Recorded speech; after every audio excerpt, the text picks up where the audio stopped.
መሰለ ሀብትሽ አሁን ለምሳሌ በእነሱ የሚያከብራለ የማያከብራለ። አሁን ለምሳሌ በልጅነት የሚጠመቃለ መካነ ኢየሱስ ታጠምቃለች፣ ሙሉ ወንጌል አታጠምቃም። እንደኛ በልጅነት የሚጠመቁ አሉ ገና ሲወለዱ። አዎ መካነ ኢየሱስ እንደዛ ነው የምታጠምቀው። መካነ ኢየሱስ የመጀመሪያዋ ትመስለኛለች። መካነ ኢየሱስ የምታጠምቀው ጠይቀው፣ ይኸው አለልህ ተሜ፣ በልጅነት ነው የምትጠመቀው። ሙሉ ወንጌል ደግሞ አታጠምቀው። ታጠምቃለች። ስታጠምቅም ደግሞ እንደኛው ነው፣ ለመዳን ብላ ነው የምታጠምቀው ልጆቹ። አዎ ለምን ቢባል የክርስቲያን ልጅ ክርስቲያን ነው የሚባለው። ስለዚህ ክርስቲያን ሆኖ መቀጠል ስላለበት በልጅነት ጥምቀት ታምናለች። ሌሎቹ ግን በልጅነት ጥምቀት አያምኑም። የውሃ ጥምቀትን የሚጠመቁት ደግሞ ስርዓት ነው ብለው ነው የሚያምኑት። መካነ ኢየሱስ ታቆርባለችም ልጅን ታቆርብ፣ በየሳምንቱ ለልጅ ቁርባን ትሰጣለች። ያንን ደግሞ የምታደርገውም ደግሞ ቁርባን የዘላለም ሕይወት ይሰጣል ብላ ነው መካነ ኢየሱስ የምትሰጠው። እንደዚሁ ደግሞ ልክኛ ታቦት ብለን የምንጠራው ቅዱሱን መሰዊያ እነሱ ጋርም አላቸው። መሰዊያ መካነ ኢየሱሶች። ሉተራንማ በጣም የሚገርበ በጣም ከኦርቶዶክስ ጋር የተቀራረበ ማንነት ነው ያላቸው። ብዙ እንኳን አላቸው እና የተለያየ ነገር አለ እዛ ውስጥ እንትኖች። አሁን ይሄ ሌላው ቤተ እምነት ጋር ስትመጣ አሁን ውሸት የሚለው ዮኒዬ በጌታ አንድ ቻሌንጅ ልስጥ። ኧረ ይግባ ናግባ። ይሄ ውሸት የሚለው ሰው ከኔ ጋር ናግባ እናውራ። ውሸት የምትይው ጀለሴ ኢዮስያስ እንዳትፈራ፣ አይዞህ ግባ። የልጅነት ጥምቀት የማታጠምቅ ከሆነ ቅዱሱ መሰዊያ ከሌላት ማለትም እኛ ታቦት ብለን የምንጠራውን እነሱ ቅዱሱ መሰዊያ ብለው ካልጠሩት እና ከኔ ጋር የምትወያይ አንድ ፔንቴኮስታል ናገባ አስገባል። ይኸው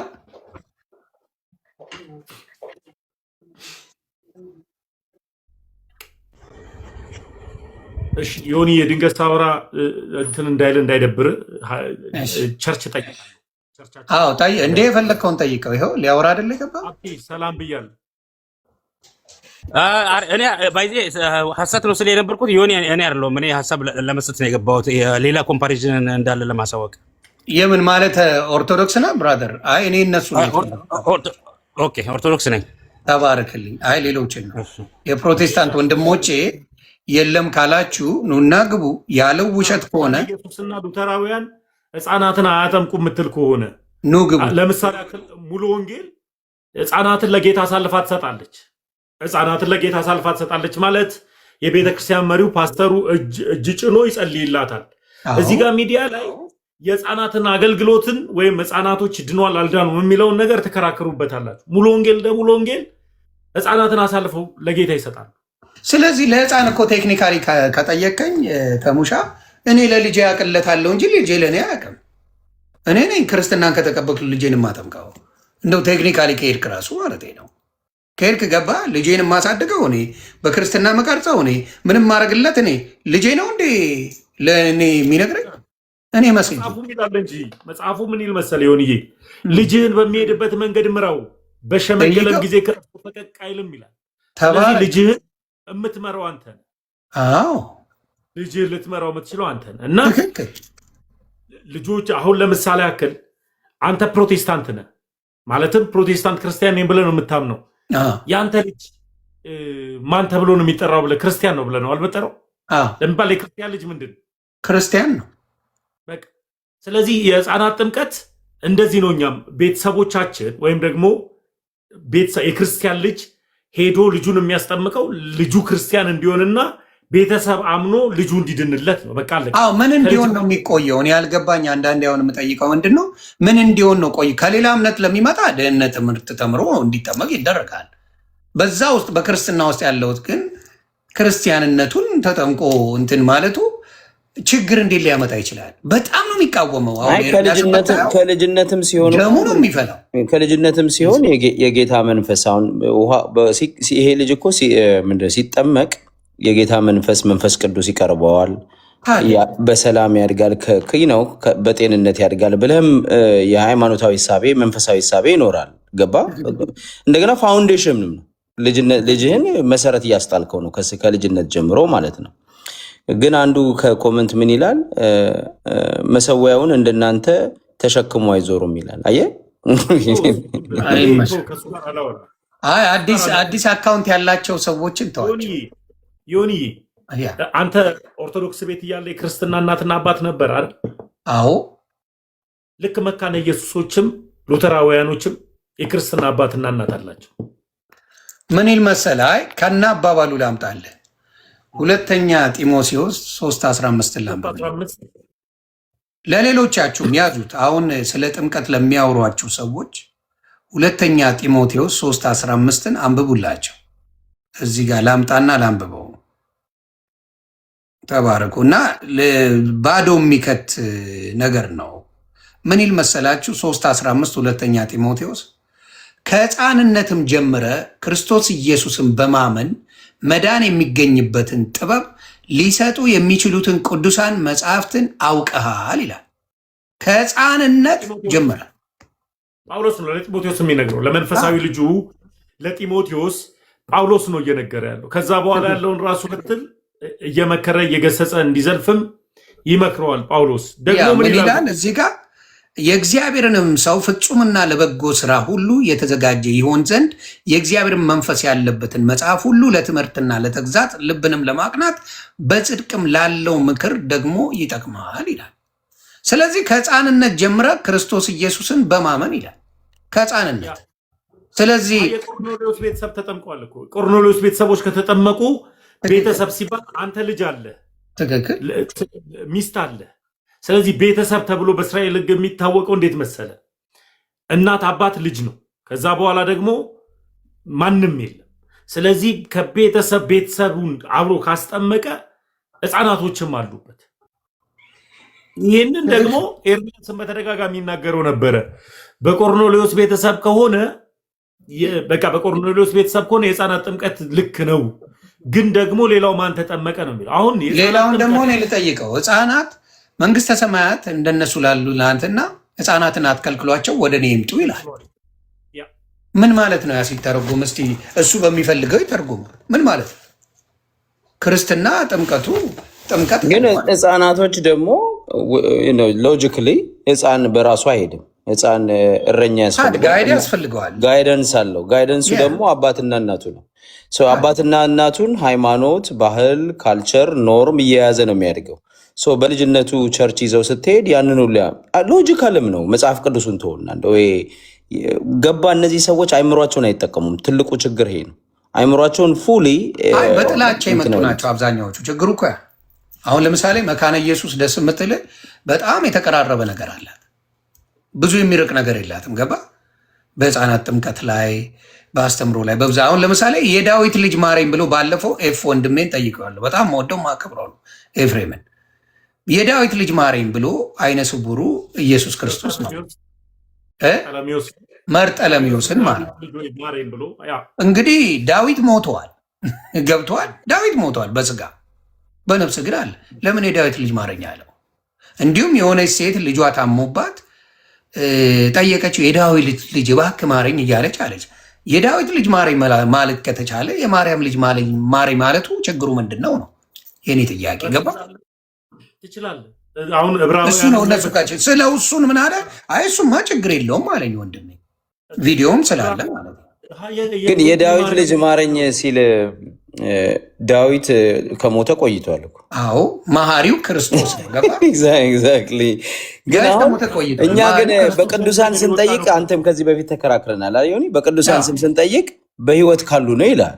እንግዲህ እኔም እንደዛ በርጠለሜዎስ የዳዊት ልጅ ማረኝ ሲል ግን በህይወት ዳዊት በህይወት ሁል ጊዜ እሱ ይመጣልኛል መጽሐፍ ቅዱስ ላይ እነዚህ ሁለቱ ይመጡልኛል ሁሌ። በቃ ነርቬን የሚነካኝ ጉዳይ እሱ ብቻ ሳይሆን የሆነ ላሳይ በጣም በጣም በቃ ነርቬን የሚነካው የሆነ ጥቅስ አለ።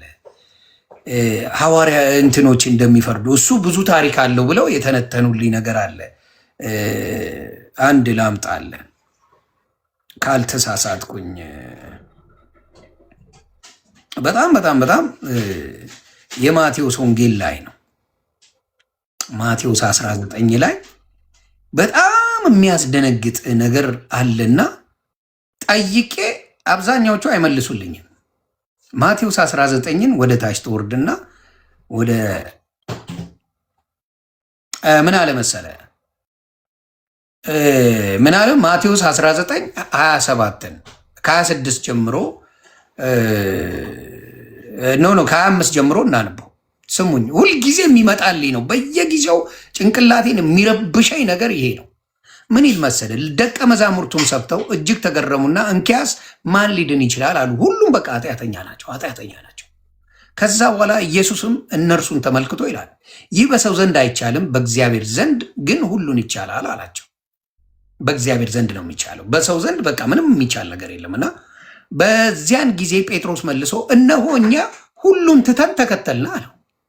ሁሉን ትተን ተከተልን፣ እንኪያስ ምን እናገኝ ይሆን ብለው ጠየቀው። ምንድን ነው የምናገኘው? አንተን ተከትለናል፣ ምንድን ነው የምናገኘው አለው። ከዛም ኢየሱስም እንዲህ አላቸው ይላል፣ እውነት እላችኋለሁ እናንተስ የተከተላችሁኝ በዳግመኛ ልደት የሰው ልጅ በክብሩ ዙፋን በሚቀመጥበት ጊዜ እናንተ ደግሞ በ12ቱ የእስራኤል ነገድ ስትፈርዱ በ12 ዙፋን ትቀመጣላችሁ። ምን ይላል? ልድገምልህ።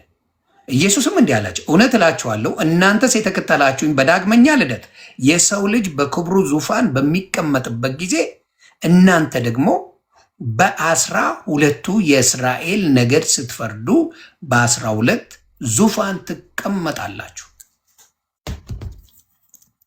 ይሄ አግባቡ እኮ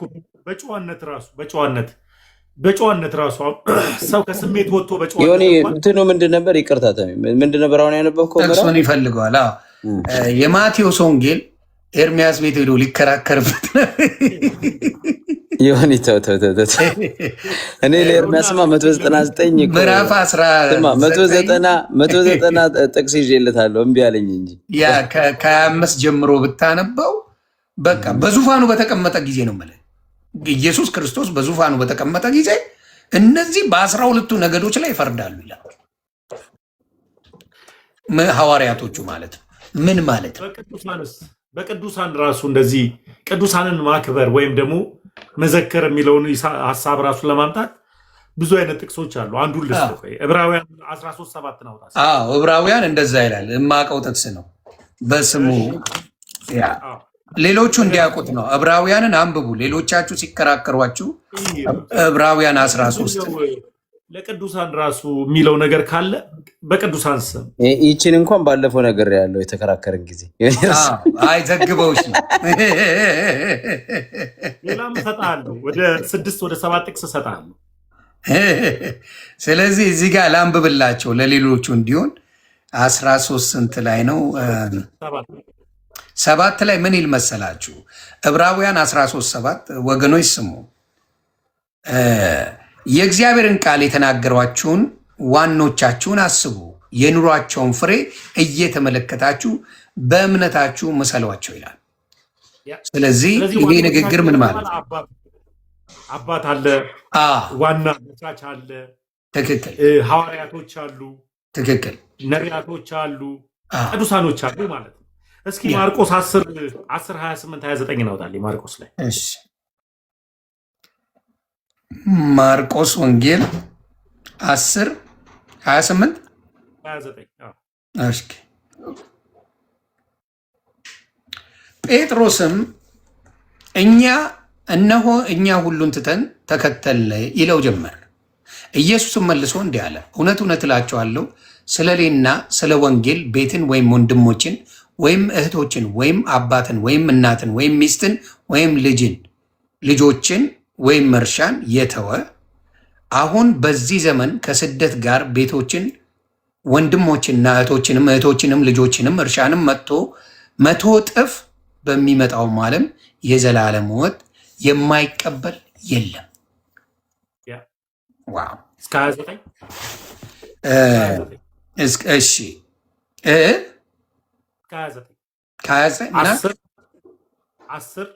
ከ29 ለጠየቁ ነው። ኦኬ የማርቆስ ወንጌል 10:29 ምን ይላል? ኢየሱስም መልሶ ይላል መጀመሪያ 28 ጴጥሮስም እነሆ እኛ ሁሉን ትተን ተከተልን ይለው ጀመር። ኢየሱስም መልሶ እንዲህ አለ፣ እውነት እውነት እላችኋለሁ ስለ እኔና ስለ ወንጌል ቤትንም ወይም ወንድሞችን ወይም እህቶችን ወይም አባትን ወይም እናትን ወይም ሚስትን ወይም ልጆችን ወይም እርሻን የተወ አሁን በዚህ ዘመን ከስደት ጋር ቤቶችን፣ ወንድሞችን፣ እህቶችን፣ እናቶችን፣ ልጆችንም እርሻንም 100 እጥፍ በሚመጣውም ዓለም የዘላለም ሕይወት የማይቀበል የለም ይላል። ዘላለም ሕይወት የሚቀበለው ከወንጌል ጋር አብሮ ሲቀጥል ነው። ትክክል። ስለዚህ ዋኖቻችንን ታስባለህ። ዋኖቻችንን እያሰብን ነው የምንቀጥለው። ቀደም ላይ የሰጠው ጥቅስ ያንን ዋናህን ግን የምታስበው ግን እያመለከው አይደለም። ያ የሰጠህን ወንጌልን ይዘህ ከወንጌል ጋር ስለ ክርስቶስ የሚሰደድ ቤቱን ሁሉን ነገር ጥሎ የምትከተለው በጠቅላላ በመጨረሻው ሰዓት ላይ ግን 100 እጥፍ ያጭዳል፣ ደግሞም ከእውነት ጋር አብሮ ይቀጥላል ነው። ኢሳይያስ 56 ከ4-5 ኢሳይያስ 56 ከ4-5 ይሄ ደግሞ ስለ ቅዱሳን ይናገራል።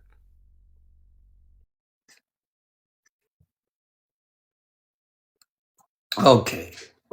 እግዚአብሔር ሰንበቴን ስለሚጠብቁ ደስ የሚያሰኝንም ነገር ስለሚመርጡ ቃል ኪዳኔን ስለሚይዙ ጃንደረቦች እንዲህ ይላልና በቤቴና በቅጥሬ ውስጥ ከወንዶችና ከሴቶች ልጆች ይልቅ የሚበልጥ መታሰቢያና ስም እሰጣቸዋለሁ፣ የማይጠፋም የዘላለም ስም እሰጣቸዋለሁ ይላል። የእነማንም መታሰቢያ ነው የሚለው? በቅጥሬ ቤቴንና ውስጤን ከወንዶችና ከሴቶች ይልቅ የሚበልጥ መታሰቢያ። ምን? እግዚአብሔር ሰንበቴን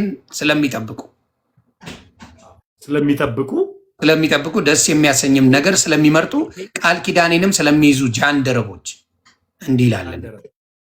ጃንደረባ ማለት ምን ማለት ነው? ለእግዚአብሔር መለየት ማለት ነው። አሁን እኛ እንደምናስበው የስልብ ምናምን እንደሆነው አይደለም።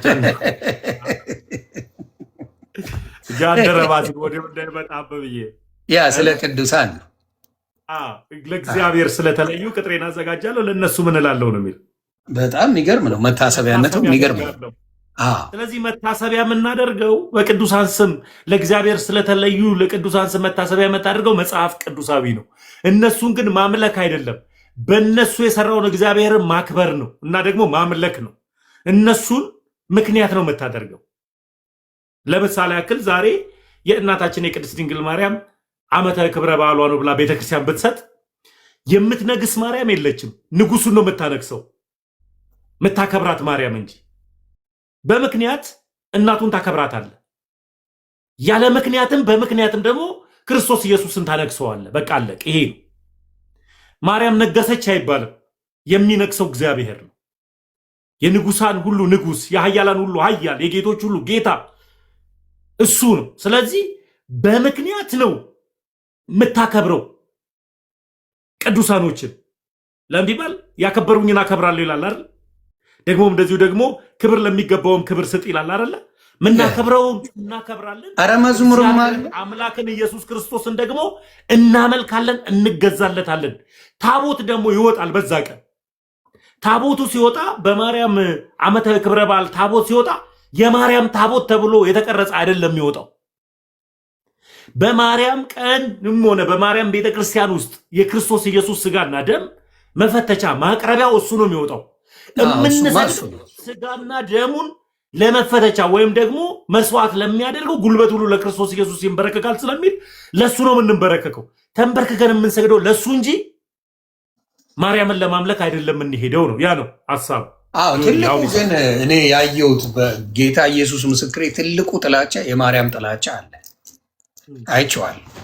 በተለይ እንዳልኩ ምናልባት መካነ ኢየሱስ ጋር ምናምን ላይኖር ይችላል፣ ግን ቅዱሳን ይጸልዩልናል ብለው ያምናሉ። ቅዱሳን ይጸልያሉ ብያ የእነ ኤርሚሻውን ማርያምን በጣም አድርጎ የሚጠየፍ አይነት ትምህርት ነው ያለው። ስለ ማርያም ሲወራ በጣም ደማቸው የሚፈላ ለውሸት እዚህ ጋር ይላሉ እንጂ ቆይ የማርያምን ጉድ ላምጣልህ ብለው ሌላ ነገር ነው የሚሉት። እና የማርያም ጥላቻ ጋር የተገናኘ ነገር አይቻልም እያልኩ ብዙ ጊዜ ልከራከር ፈልጌያለሁ። ብዙ ጊዜ አሁን 8 ወር ሙሉ በማየው ነገር ግን ባየሁት ነገር ግን እንግዲህ ከማርያም ጀምሮ እኔ ራሱ ብዙ ነገር የምከራከርበት ጉዳይ ሆኖ ተገኝተዋል። 8 ወር ሙሉ ድረስ ማቴዎስ ናውጣል። ማቴዎስ 19:12 አይ ሌዮኒ ንስሐ ልሰጠው ነበረ። ቆይ ማቴዎስ ማቴዎስ ስንትን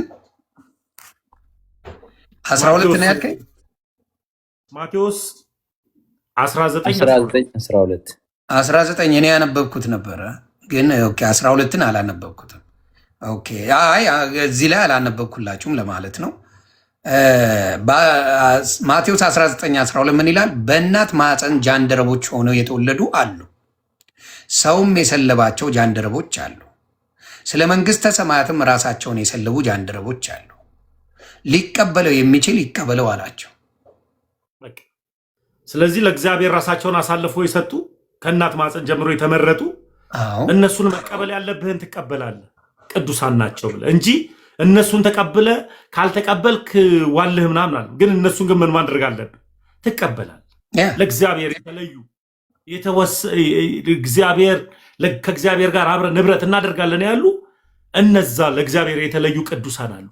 እዚህ ጋር አብሮ የሚሄድ ግን አለ። አይገርምም?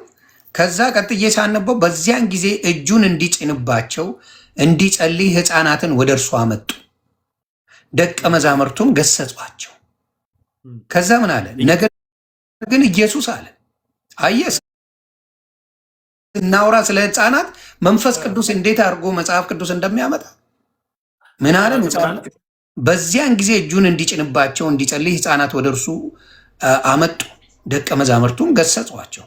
ነገር ግን ኢየሱስ ሕፃናትን ተዋቸው፣ ወደ እኔም ይመጡ ዘንድ አትከልክሏቸው፣ መንግሥተ ሰማያት እንደነርሱ ላሉ ናትና። እጁንም ጫንባቸው፣ ከዛ ሄደ ይላል። ኢየሱስ ክርስቶስ እጁን ጭኑባቸዋል ሕፃናቶች ላይ። ይህን ወንጌል የት እንደምታገኙት ፈጣሪው ናቸው። ከሕፃናት ጋር ጸበኛ ናቸው እነዚህ ሰዎች። ስለዚህ ሕፃናቶችን ኢየሱስ ክርስቶስ እጁን ጭኖባቸዋል። እስኪ መዝሙር 31:18 ናውጣ። እሺ ያዘው የሆኑን ጥቅሶችን እኔ በአንዴ ነው ስክሪንሻት ማረገው ማጠ ነው። አባ ተምሮ ነበርኩኝ የዛሬ ነው ያደርገው። በጨዋነት ለሚጠይቅ ለሚሳደብ ሰው ልታብራራውም አትችልም። ነቅልሃለሁ፣ ሚውት አደርግሃለሁ ምናምን ስለሚል ሚውት አደርግሃለሁማ ያለ ነው አባቴ። መዝሙረ ዳዊት ስንትን 31:18 እሺ ምን ይል መሰላችሁ? በድፍረትና በትዕቢት በመናቅም በጻድቅ ላይ የሚናገሩ የሽንገላ ከንፈሮች ድዳ ይሁኑ ይላል በጌታ በኢየሱስ ስም። ስለዚህ ኃይለኛ ንስሐ ልታስገቡ ዛሬ ችግር አለባችሁ እናንተ። ኤርሚያስ ግን ዲዳ ሆኖ ነው መንግስተ ሰማያት የሚገባው ማለት ነው። አንብበው ምን ይላል? በድፍረትና በትዕቢት በመናቅም በጻድቅ ላይ የሚናገሩ የሽንገላ ከንፈሮች ድዳ ይሁኑ ይላል። በአንተ ለሚያምኑ በሰው ልጆች ፊት በጻድቅ ላይ የሚናገሩ በድፍረትና በትዕቢት በመናቅም በጻድቅ ላይ የሚናገሩ የሽንገላ ከንፈሮች ድዳ ይሁኑ። በአንተ ለሚያምኑ በሰዎች ልጆች ፊት ያዘጋጃት ለሚፈሩህም የሰወርሃት ቸርነት እንደምን በዛች ይላል። ስለዚህ አሁን ቆይ የሆነች ምላት አላ ከዚህ ጋር አብሮ የሚሄድ ነገር ስላለ ይቅርታ ቤተሰብ ኤርሚሻ አንተ እኔን የሆነ ነገር ትሆናለህ ብሎኛል፣ ትጠፋለህ ብለኛል። አንተ ስንቱን የተናገርክበትን ያልጠፋ እኔ አንተን ስለተናገርኩ እጠፋለሁ። እችን ብቻ ዘግበኝ። ስንቱን የተናገርክ ስንቱን ቅዱሳን እንደፈለግ የተናገርክ ሳትጠፋ ዮኒ ማኛ አንተን ስለተናገረ ይጠፋል። ይህን መልስ እፈልጋለሁ። ማብራተር መልስ እፈልጋለሁ።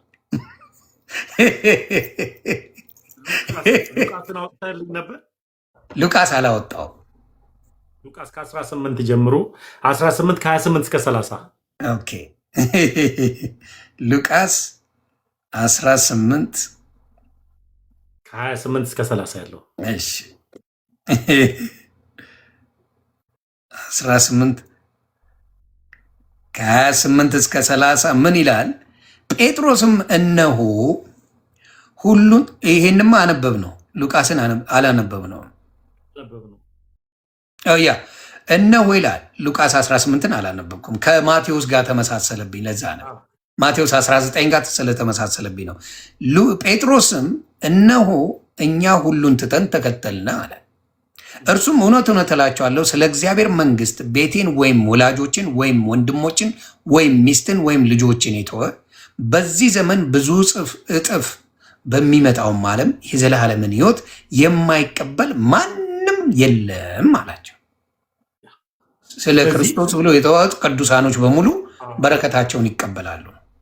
ስለዚህ ቅዱሳኖች ለክርስቶስ ኢየሱስ ብለው የሚከፍሉትን ዋጋ ክርስቶስ ኢየሱስ ጨካኝ አምላክ ስላልሆነ መንግስተ ሰማያትን ምን አይላቸው አይነሳቸው ማለት ነው። ሁሉን ትቶ ስለዚህ እነዚህን ቅዱሳንን ሁሉ ነገሩን ትቶ ከእግዚአብሔር ጋር ህብረት ያደረጉ ቅዱሳንን ከልጅነት ጀምሮ ከእናቱ ማፀን ጀምሮ ጃንደረባ ሆኖ ለእግዚአብሔር የተለየን ቅዱሳንን ለነሱ የአክብሮት ስግደትም ይሁን የአክብሮትን ምስጋናን ብትሰጥ ምኑ ጋር ነው ክፋቱና ኃጢአቱ ይሆን? እንግዲህ እሱን ኤርሚያስን አማክሯለሁ። ሲያስረግጠኝ ነበር። አሁን ጠይቀዋል። አብረን ረግጠናል፣ አብረን እንጠየቃለን።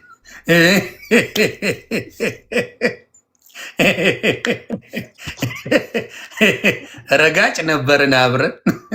እኔ ከመርገጥ ወጥቻለሁ። አሁን ረገጣ ቅዱሳን ላይ ረገጣ ያለውን ወጥቻለሁ።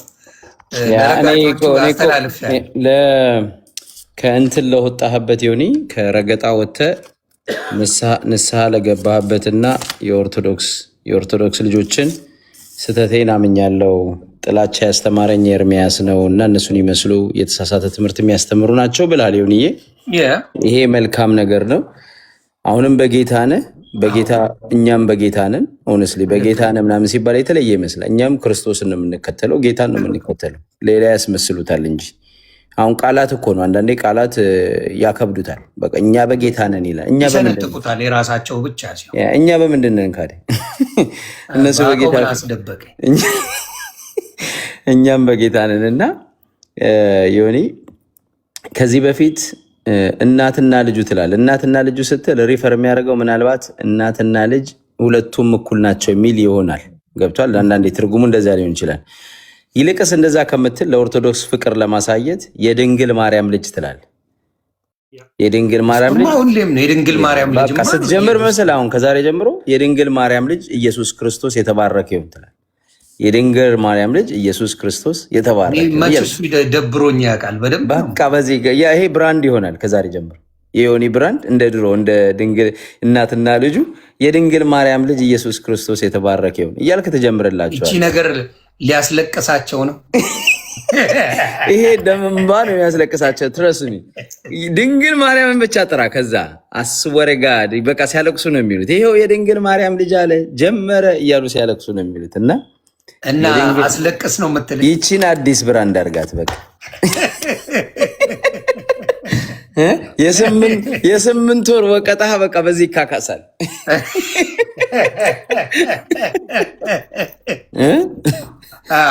የድንግል ማርያም ልጅ ክብር ምስጋና ይግባው ማለት ኢየሱስ ክርስቶስ እሱን ጠርተህ የድንግል ማርያም ልጅ ኢየሱስ ክርስቶስ ትላለህ። አየህ፣ የድንግል ማርያም ልጅ ኢየሱስ ክርስቶስ ክብር ምስጋና በእኔማ ይበሳጫል። ኤርሚሻማ ይሄን ስትል ትረስሚ የሰካብኝ ነው ሰሞኑን።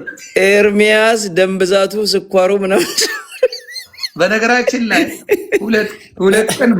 ሁለት ቀን ብቻ ነው የተናገርኩት። እንደሱ 10 ዓመት አላወራው።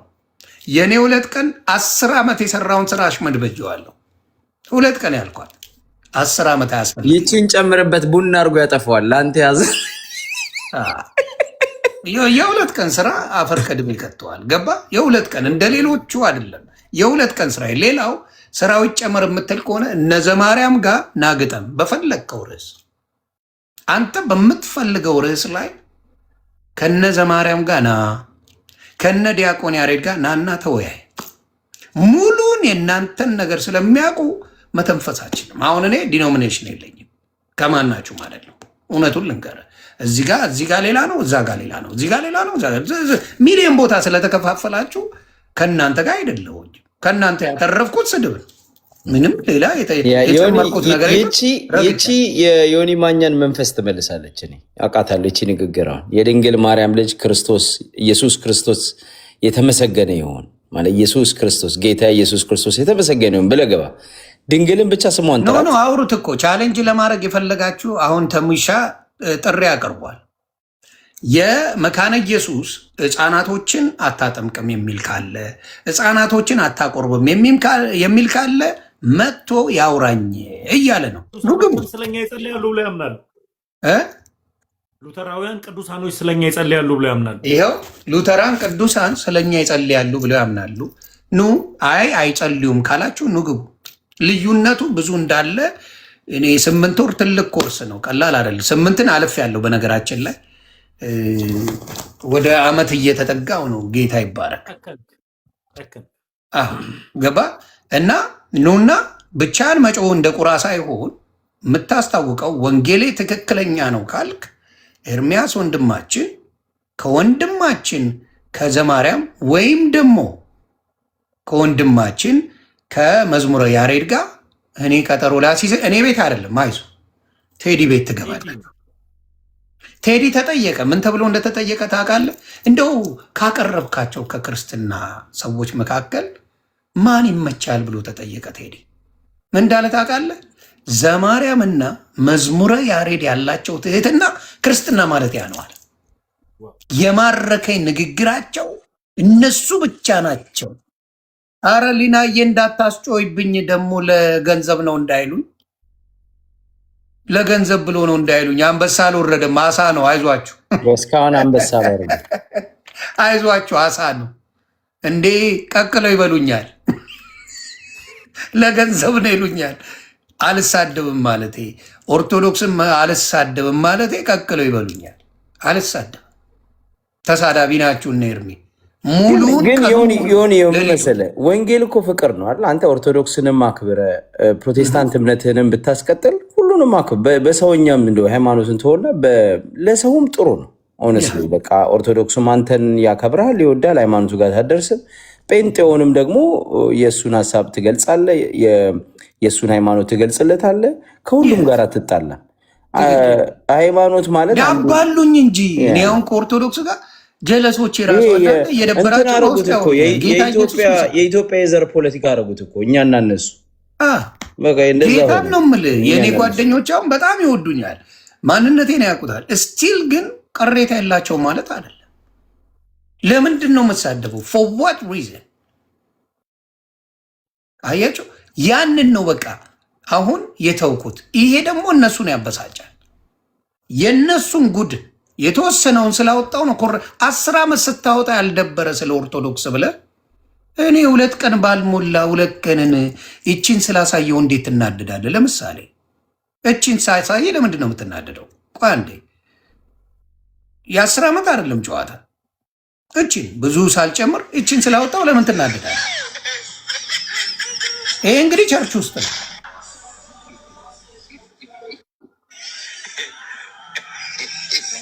ኧረ ዮኒ በምን ይሄ እኮ ቀላል ነው። አሁን እሱ የምታሳየው ቀላል ነው። 10 ዓመት አንተ ሚሊዮን ነገር አውርታና ሴትና ሴት ወንድና ወንድ የሚጋባበት ቸርች አሜሪካን ሀገር እኮ ብዙ አለ። የሆነ ያሳይሃለው ነፍ ነው ያለው። አንድ አይደለም ማውራል ነፍ ተግባባን። ለምንድን ነው የምትናደደው? አንተ ቤት ስህተት ሲነገር ትክክለኛ የሆነው ነገር እሱ ነው አይደል እንዴ? ስህተት ሲኖር ስህተት ተሰርቷል ነው ተሳው ስህተቱን ነው ትክክል አይደለም። በክርስቶስ ማምነው የስህተት መንገድ የሚሄዱ እንዳሉ አትናገሩም። ገድል ላይ ተጥደነው የምትውለው 10 ዓመት ሙሉ ገድል ላይ 10 ዓመት ሌላ እውቀት የለም፣ ሌላ ትምህርት የለም። ስለዚህ አስቸጋሪው ነው። ያ ነገር ይቆም ነው። ይሄ ነገር ይጎረብጣል። በህልሜ ያሳይቶኝ የዛሬ 15 ቀን ነግሬያችሁ ዮኒ ማኛ በጩቤ ሲወጋኝ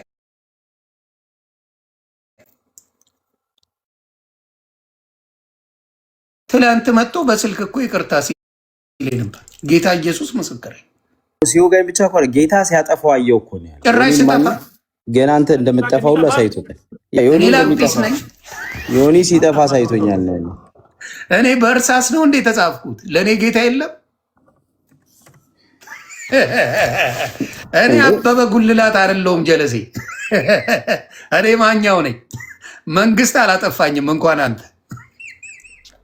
እውነቴን ነው የምልህ መንግስት እንኳን አንተ ተራው ምናምንቴ መንግስት አላጠፋኝም። እኔ እግዚአብሔር ደግሞ የሚያጠፋ አምላክ ሳይሆን ምንም የሚያደርግ የሚገልጽ አምላክ ነው።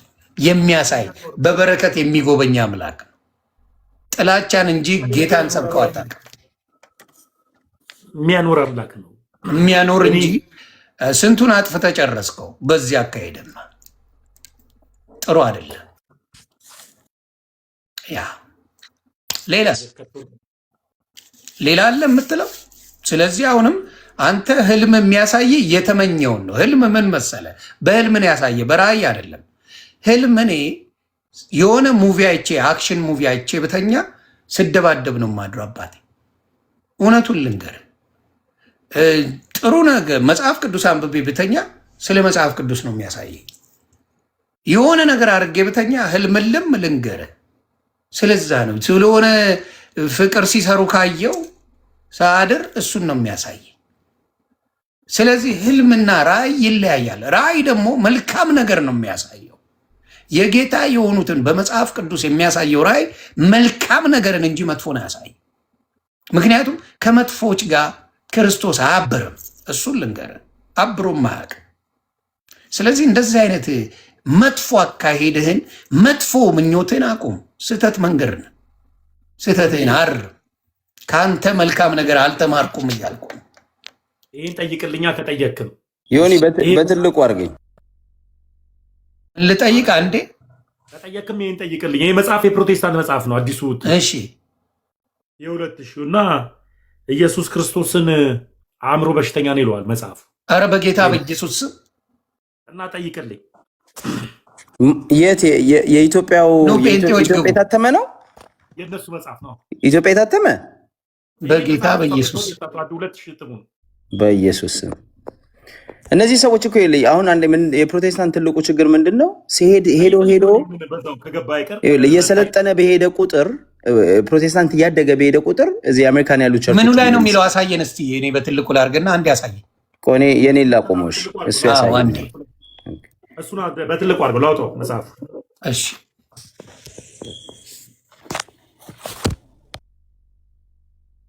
ማስረጃውን ያሳያል። አይዟቸው። አይ ሰው በደንብ ተመራምሮ እንዲመጣ ነው። እና የ10 ምናምን ስራን በአንዴ ዜሮ ከተዋለሁ። በተንኮል ላይ በሻጥር ላይ በተመሰረተ የምትሰራውን ስራ ዜሮ ከተዋለሁ። እርግጠኛ ሆኜ ነው የምናገረው። ለምን? እግዚአብሔር እርኩስ መንፈስን ይዋጋል፣ ዲያብሎስነትን ይዋጋል። ፍቅርን እንጂ ጸብን አይወድም ጌታ። ስለዚህ በምናየው ነገር ይሆናል። ይኸው ኖ የሚያሽቃብጥልኝ አልፈልግም። አባቴ ከስር የምጽፈው አይዞ፣ በአዲስ አካውንት አይዞ። ፎሎ እኮ እያረከኝ ነው አባ። ሄሎ ማም ይላል። ፎሎ እያረከኝ አታሽቃብጡ ማለት አይከብድም። እኔማ እንዲያሽቀብጥልኝ አስቤ ያውቃለሁ።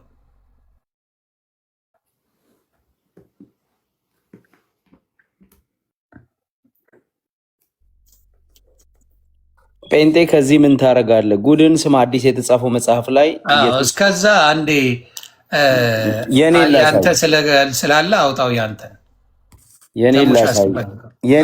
የኔን ይኸውማ ታፕ ኮፒ ሊንክ አድርጉ። ይሄን ላይ የሚሆን ይሰሞኑ ይሄ ስሙ ጠፋኝ። ይሄ ድሩስኪ በጴንጤዎች ላይ አሹፎ ሊከሱት ነው። አይ ምንም አያመጣም። በአትላንታ ሜጋ ቸርች በቸርች ላይ በእኛ ላይ ያላገጠ በነዩ ጩፋ ላይ ነው ያላገጠው። ብታይ ስማማ እንዴት ነው? በጣም ፈኒ ነው። ስማው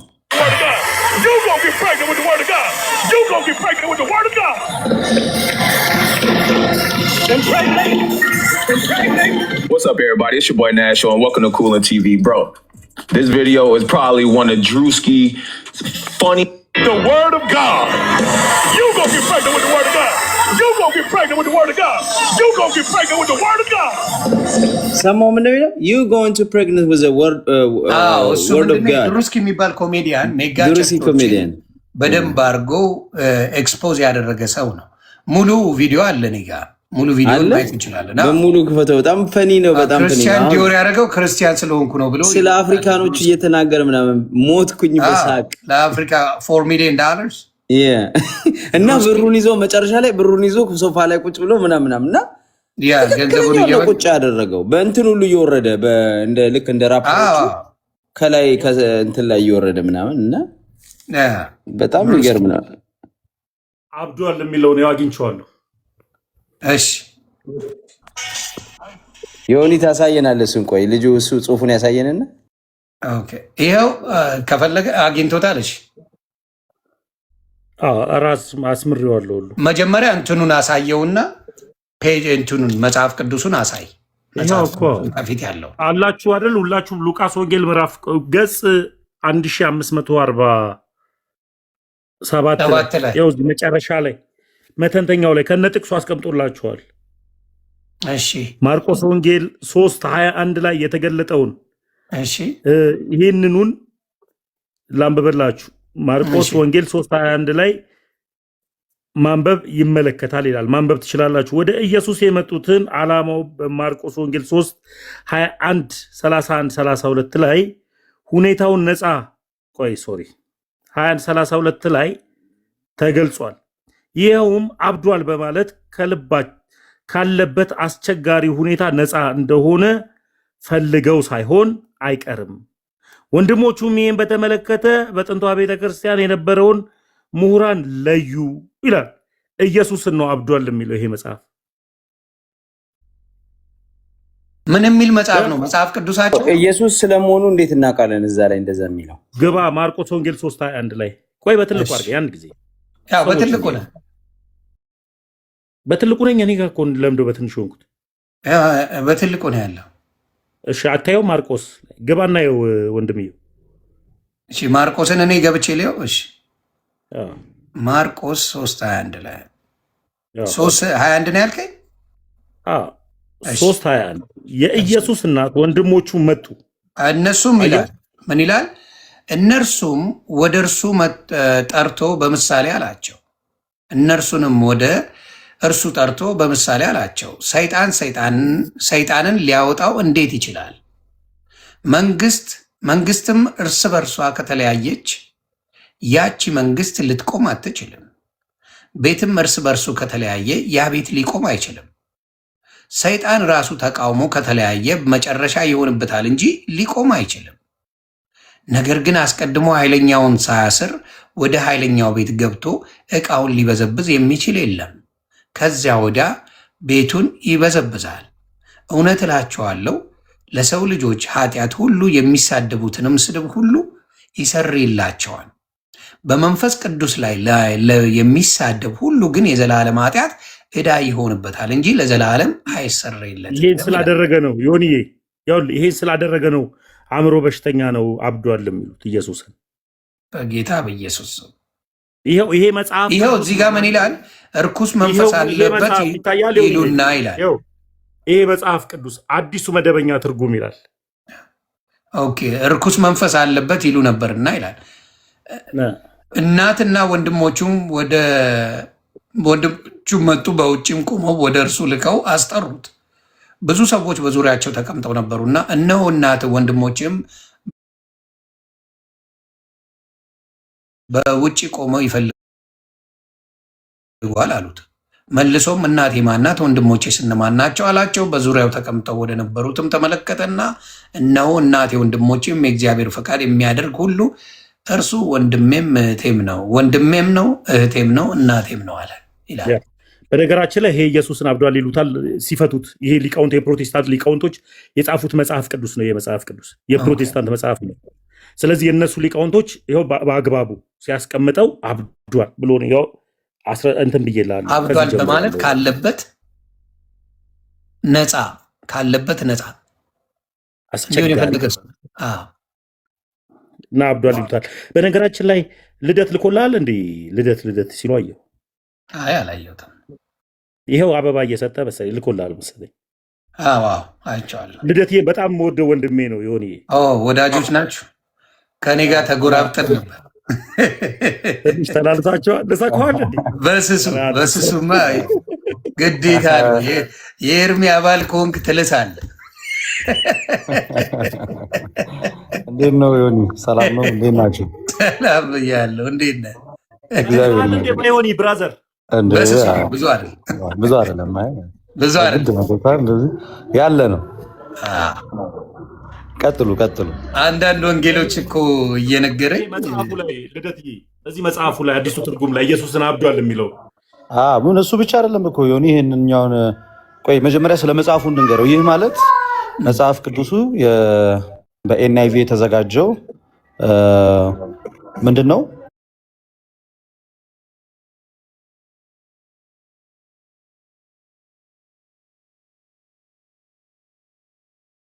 መጽሐፍ ቅዱስ ከማጥኛ ጽሑፍ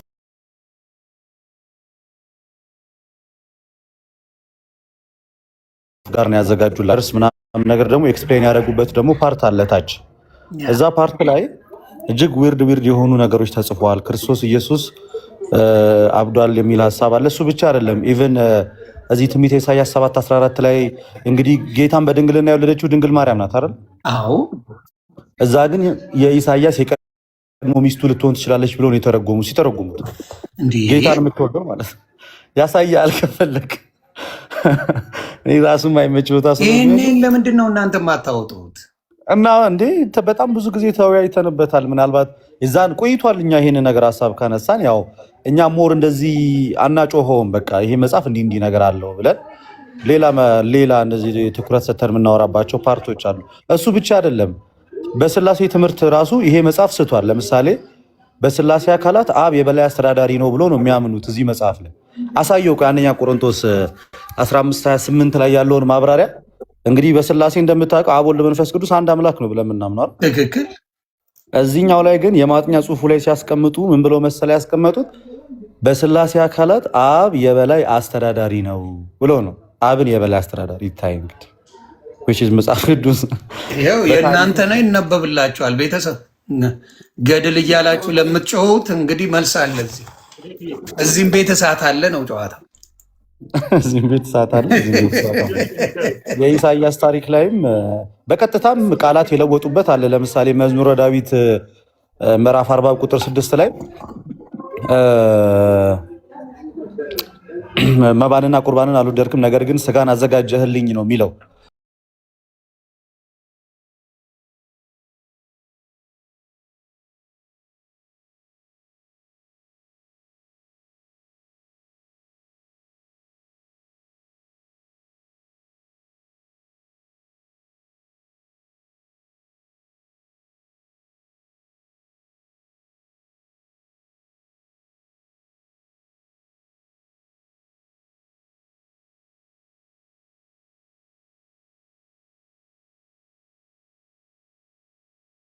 አስራ 15:28 ከዛ ድምፅን ከፍ አድርገህ ታነበዋለህ ማለት ነው። ታይም ዋሽታችኋል ካሉ ደግሞ ገልጠን ያሳየ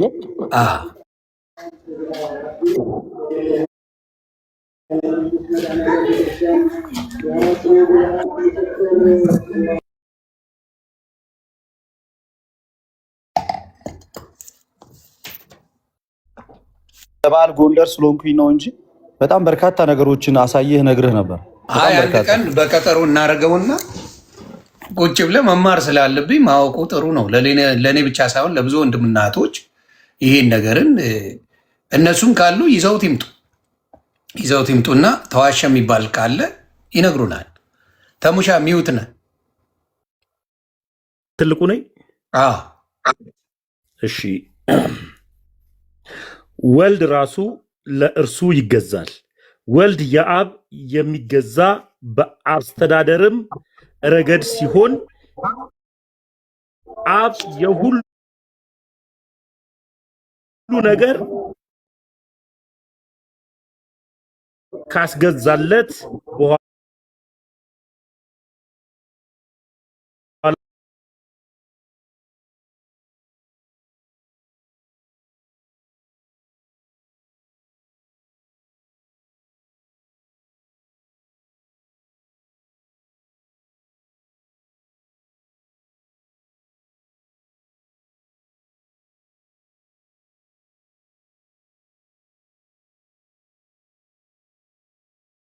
ድርሻ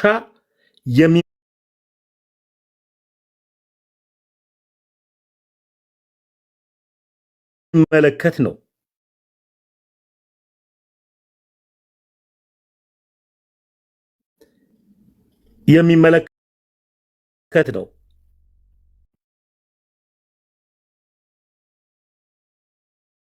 የተጠቀሰውም መገዛት ተግባርን ወይም የሥራ ድርሻ በሥላሴ አካላት ዘንድ አብ የበላይ አስተዳዳሪ ነው የሚለውን ዘለዋል። ከወልድ አይደል የጀመርኩት ከ15 ጀምሮ 28 ያለውን ምን አዛጋር ወልድ ራሱ ይላል።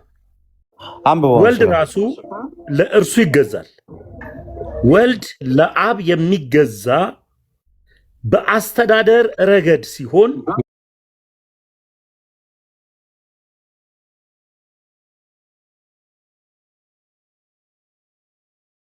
ወልድ ለአብ የሚገዛው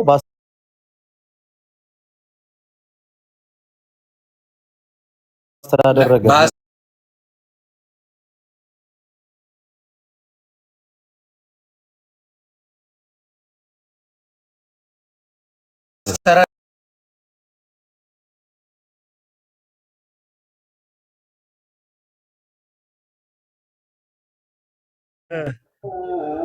ሥላሴ አካላት በመለኮትና በክብር እኩል ናቸው። እኩል ናቸው ይላል። መጨረሻ ላይ አስተካክለው ይሄን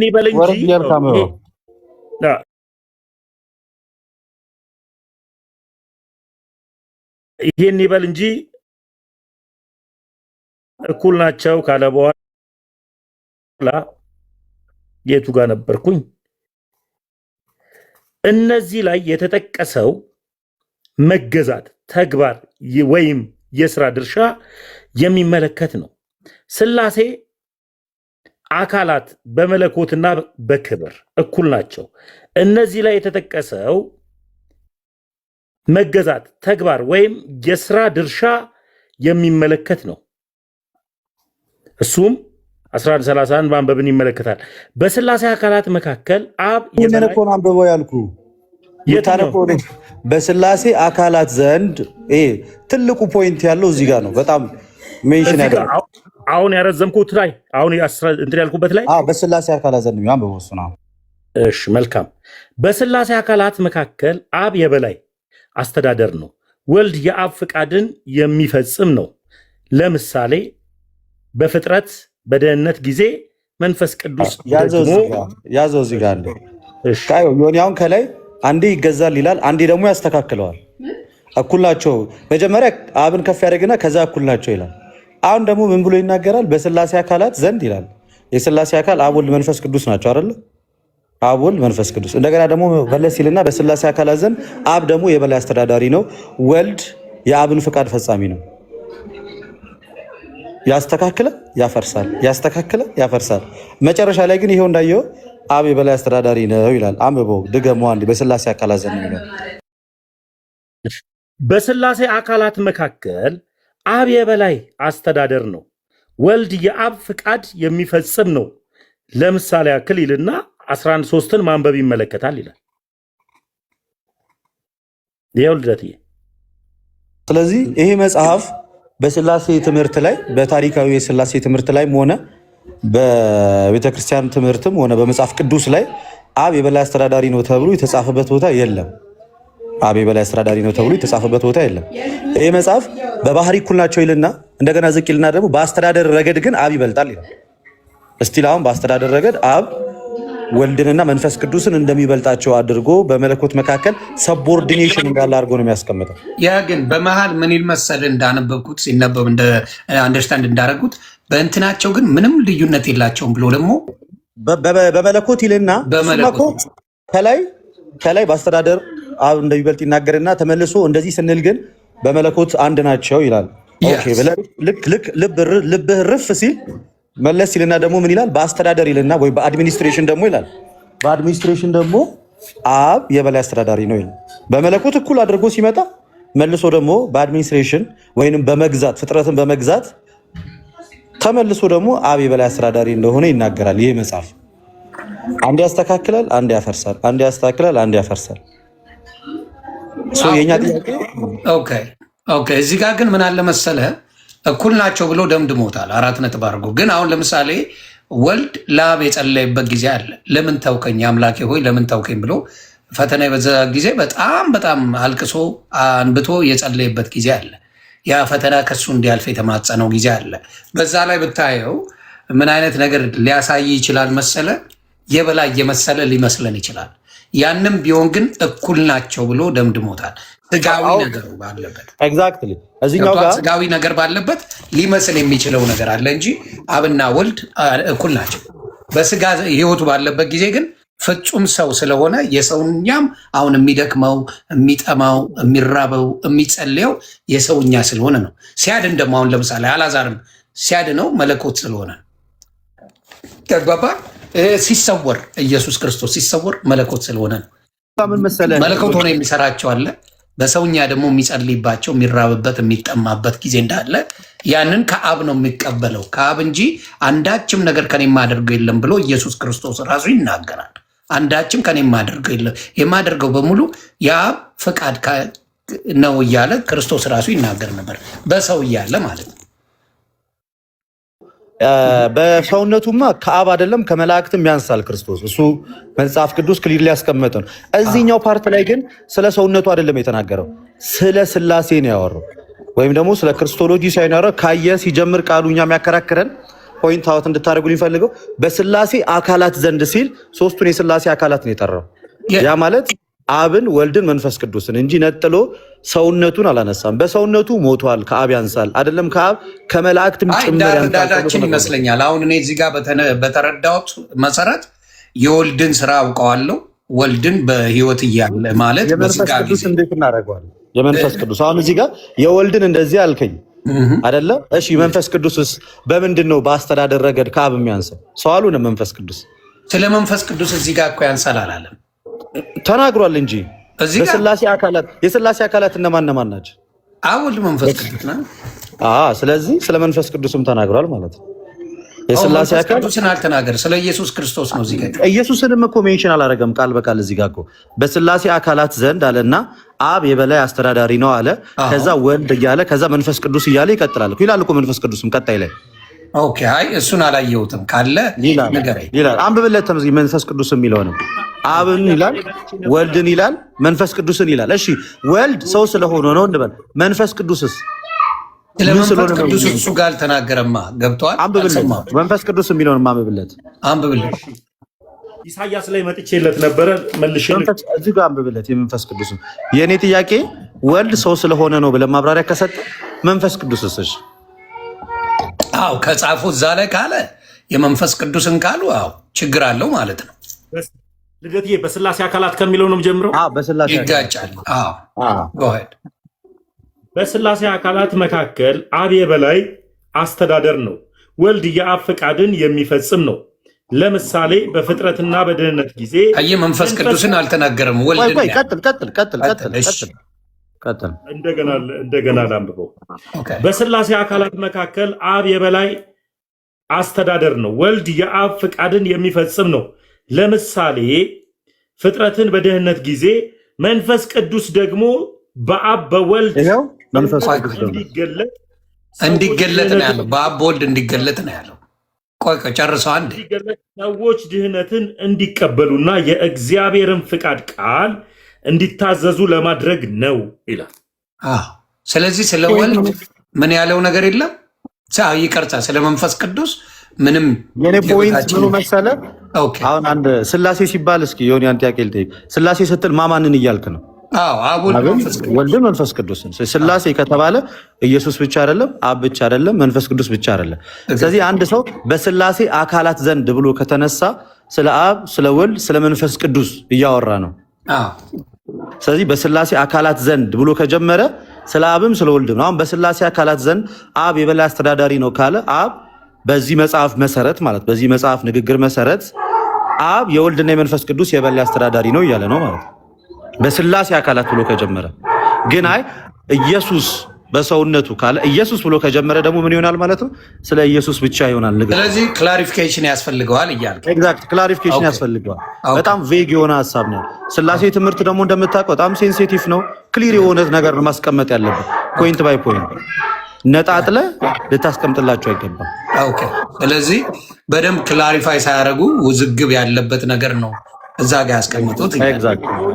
ይሄው መጽሐፍም እኮ ድንግልንም የኢሳያስ ሚስት ናት የሚልም አለ። እዛኛውን አሳይ።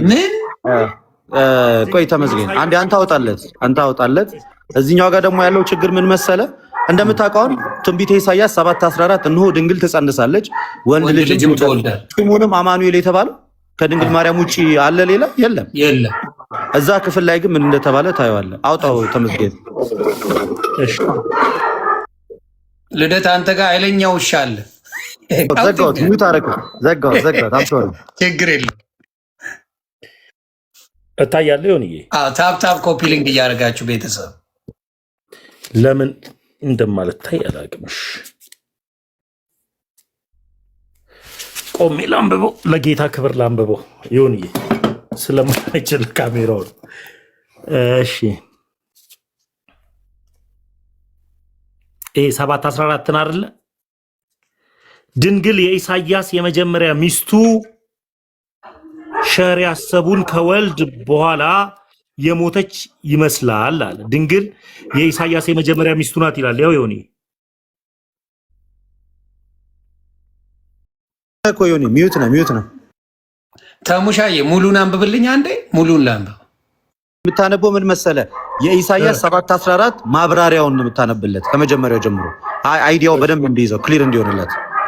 እሺ ስለዚህ እኔ ቪዲዮ ላብራና እንደዚህ ራሱን በትልቁ ያርግና ላንብብለት። ሐሳቡን አታምነኝም? ይሁን ኖ ሙሉን ሐሳብ እንድትነግረኝ ነው። እዚህ ጋር ሰውም እንዲያ ለእኔ ሳይሆን እዚህ ጋር ላሉ ወንድሞችና እህቶች አየ 1800 ሰው አለ። ይህ ህዝብ ማወቅ አለበት በሚለው ብራዘር ጎሄድ። ይኸው እሺ ምልክት የቁጥር 11ን ማብራሪያ ይመለከታል። 23:7 አንዴ ስክሪንሻት አድርጉ በላቸውና እኔም ስክሪንሻት ላድርገው። ወደዚህ ጠጋ አድርግልኝ፣ ወደ ቱ ዘ ራይት፣ ወደዛኛው ወደዛ። አዎ እና አንዴ ስክሪንሻት እናድርገው። ከዛ አንተ ታነበዋለህ ሳትቸገር። ተባረክ። ስክሪንሻት አድርጉ የኔዎቹ ሁላችሁ። ኦኬ አሁን አንተ በፈለግከው አድርጋ አንብበው። ስለተቸገርክብኝ ነው። አሁን አንብበው። ለካ ቁመት ረዥሙን ለካ ስቃይ ነው። ስንት ነህ ቁመት? ረዥም ነኝ እኮ 1.98 ምናምን 2 ሜትር ተው አትሁን። እውነት የእኛንም ወስደህ ነው ወይስ አልገባኝ። በጣም ረጅም ነው። ልደት ታውቀዋለህ? በጣም ረጅም ነው። እኔም ረጅም ነኝ። እኔን ራሱ በጣም ይበልጠኛል። ዋው አይመስልም? እንዲህ ሲታይ አይገርምም? አጭር ነው የሚመስለው ጌታ። ዋው ኦኬ እስቲ ቀጥል። ድንግል ኢሳያስ የመጀመሪያ ሚስቱ ሸር ያሰቡትን ከወለደች በኋላ የሞተች ይመስላል። ስለዚህ ሁለተኛ ሚስቱ ልትሆን የታጨች ልጃገረድ የሚያመለክት ሊሆን ይችላል ነው የሚለው። ስለዚህ ድንግል የምትለዋን እኮ ነው ድንግል ትወልዳለች የምትለዋን ያቺ ድንግል ማናት ለሚለው ነው ይሄ መልስ። የኢሳያስ ከሞተች ኮምፕሊትሊ የተሳሳተ ትምህርት። የመጀመሪያ ሚስቱ ከሞተች በኋላ ሁለተኛውን ያገባትን ነው እሷ ናት ያለው ትምህርት ነው። ሁለተኛ ሚስቱ ናት። ይሄ ማለት 7:14 ላይ እነሆ ድንግልም ጸንሻለሽ ወንድ ልጅንም ትወልጃለሽ ስሙንም አማኑኤል ወይም ኢየሱስ ትይዋለሽ የሚለውን እሱን ሐሳብን የኢሳያስ ሁለተኛ እጮኛው ናት ሚስቱ ናት የሚለው ኦኬ። እና ኢየሱስ ከኢሳያስ ነው የተወለደው። ቁጥሩን በደንብ ነግሯቸዋል። 65 ላይ የነሱ የሚያምራሩበት ትምህርት ኢሳያስ 65 ላይ ነው። ቤተሰብ እኔ ራሱ በደንብ ነው የማዳምጠው። እንደዚህ አይነት ነገር በሲሪየስ ስለምወስደው አዳምጣለሁ። እነሱን ደግሞ ይጠየቃል። ይህንንም ጠይቅልን ከጠየቅ አይቀር ይሁን። እሺ ምን ልጠይቅ እኮ ይህን የአሁኖቹን ቀላል ጠይቃለሁ እንዴ? መድረክ ላይ እኔ እነማንን እጠቆምልሃለሁ መሰለ? ዮናታን አክሊሉ ዝም ብለህ ፔጁን ስታየው ይሄ መጽሐፍ ቅዱስ ነው። ይሄ መጽሐፍ አለው። እዩ ጩፋ ሄዶ የትኛውን መድረክ ላይ ሲያገለግል ይሄ መጽሐፍ ነው ያለው። ታምራት ታረቀኝ ይሄ መጽሐፍ ነው ይዞ የሚሄደው። ሚዲያ ያላቸው ሰዎች ገባ። እነ በላይ ይሄንን ይዘው ነው የሚሄዱት። እነ ፓስተር ታሪኩ ይሄንን ይዘው ነው የሚሄዱት። ስለዚህ ይሄ መጽሐፍ ቅዱስ እውነት ከሆነ ይሄ ሁሉ በተለይ በስላሴ ጉዳይ ላይ ራሱ የበላይ ነው እያለ እየተናገረ ከሆነ ይከብዳል። ወንድምየው ዮኒ ሌላ ልጨምርልህ። አሁን ይሄ ኪንግ ጄምስ ቨርዥን ነው እና 66ቱ አንተም በሌላ ስልክ እጅ ላይ ማየት ትችላለህ። ቁጥር 6 ምን ይላል መሰለ? መስዋዕትንና መዝሙረ ዳዊት ምዕራፍ 40 ቁጥር 6 መስዋዕትንና ቁርባን አልወደድክም፣ ስጋን አዘጋጀህልኝ፣ የሚቃጠለውን ስለ ኃጢአት የሚቀርበው መስዋዕት ምን አለ አላሻህም ይላል። ምን አረክልኝ? ስጋን አዘጋጀህልኝ ይላል እዚህ ጋር። ይሄ በቀጥታ ለክርስቶስ የተነገረ ትንቢት ነው። አሁን ተመስገንን አተልቀውና ከዚሁ ከአዲሱ መደበኛ መዝሙረ ዳዊት ምዕራፍ 40 ቁጥር 6 ላይ ያለውን ደግሞ እስኪ አሳየው። ታሚ አንብበው መዝሙረ ዳዊትን ምዕራፍ 40 ቁጥር 6 ከአዲሱ መደበኛ።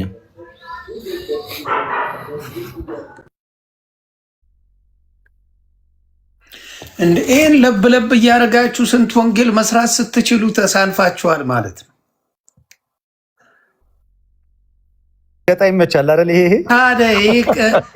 እንዴ በጣም ይሄ እኮ ይመቻል እንዴ። ሌላ ነገር ውስጥ ምን አስገባችሁ? እቺን መላክ ነው አሳይመንት ማንም መቶ አያወራማ። በዚች እኮ ሄድንባቸው ምናምን ብዙ ጊዜ ያው መልስ አይሰጡም። እነሱ ሲገቡ ነው ማውራት እንጂ እነሱን ታስገባና ይሄን ትገልጻለህ። ገባ አስገብተን እነሱ እያስገቡ አይደል ሚውት እያደረጉ የሚያወሩ ታስገባዋል።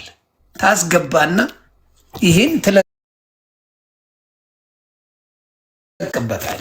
አብራራ ትለዋል። አረ እሱ ብቻ ስንት ነገር አለ። ማርቲን ሉተር አገኘው 40 ስንት ምዕራፍ 40 ከቁጥር 6 ላይ ቁጥር 6 መዝሙረ ዳዊት። እሺ ተመስገን ግን ጥቅስ ታወጣ በጣም ትፈጥናለህ። አይገርም? ቶሎ በል እንጂ እስካሁን 5 ምዕራፍ አናነብም። ምስራቅዬ ነይ ግቢ እናቱ። በስሜት እንዳይሆን አደራ እናትዬ። በእውቀትና በስሜት እንዳይሆን። በእውቀት ነው ምስራቅ አገኘው ተሜ ማግኘትም አግኝቼዋለሁ። አንድ ጊዜ ስክሪንሻት እንዲያደርገው ነው። ምስራቅ አንዴ ቆይ ልጠይቃት። ምስራቅ ሰላም ነሽ? በእውቀት ነው እንኳን አብሮ። ኦርቶዶክስ ነሽ ወይስ? እኔ ፕሮቴስታንት። መልካም እሺ፣ ያንብበውና ታውቂዋለሽ ይሄን የሚያነቡትን መጽሐፍ እናቱ። ተባረኪ። እሺ አንብበው። የመዝሙረ ዳዊት ምዕራፍ 40 ቁጥር 6 የነሱ መጽሐፍ ነው። አንብበው። እሺ ልጀት ይላምበው። መስዋዕትንና ቁርባንን አልሻ። መዝሙረኛው የእግዚአብሔር በበጉ ላይ ያስታወቃቸው የመስዋዕትንና መዝሙረ ስንት ነው እያነበብክ ያለው? ተመስገን ምዕራፍ 40 ቁጥር 46 አይደለም፣ ምዕራፍ 40 ቁጥር 6 እኮ እሱ ላይ አይደለኝ። እስቲ ቆይ ላሳይ አንድ ጊዜ ብሮ። ምዕራፍ 40 ቁጥር 6 ወንድሜ አንተ ራሱ ሌላ ኤርሚያስ ሆነብኛል ዛሬ። አለቀቀ መሰለኝ የድሮ እንትን። ይሄ እኔ ነኝ።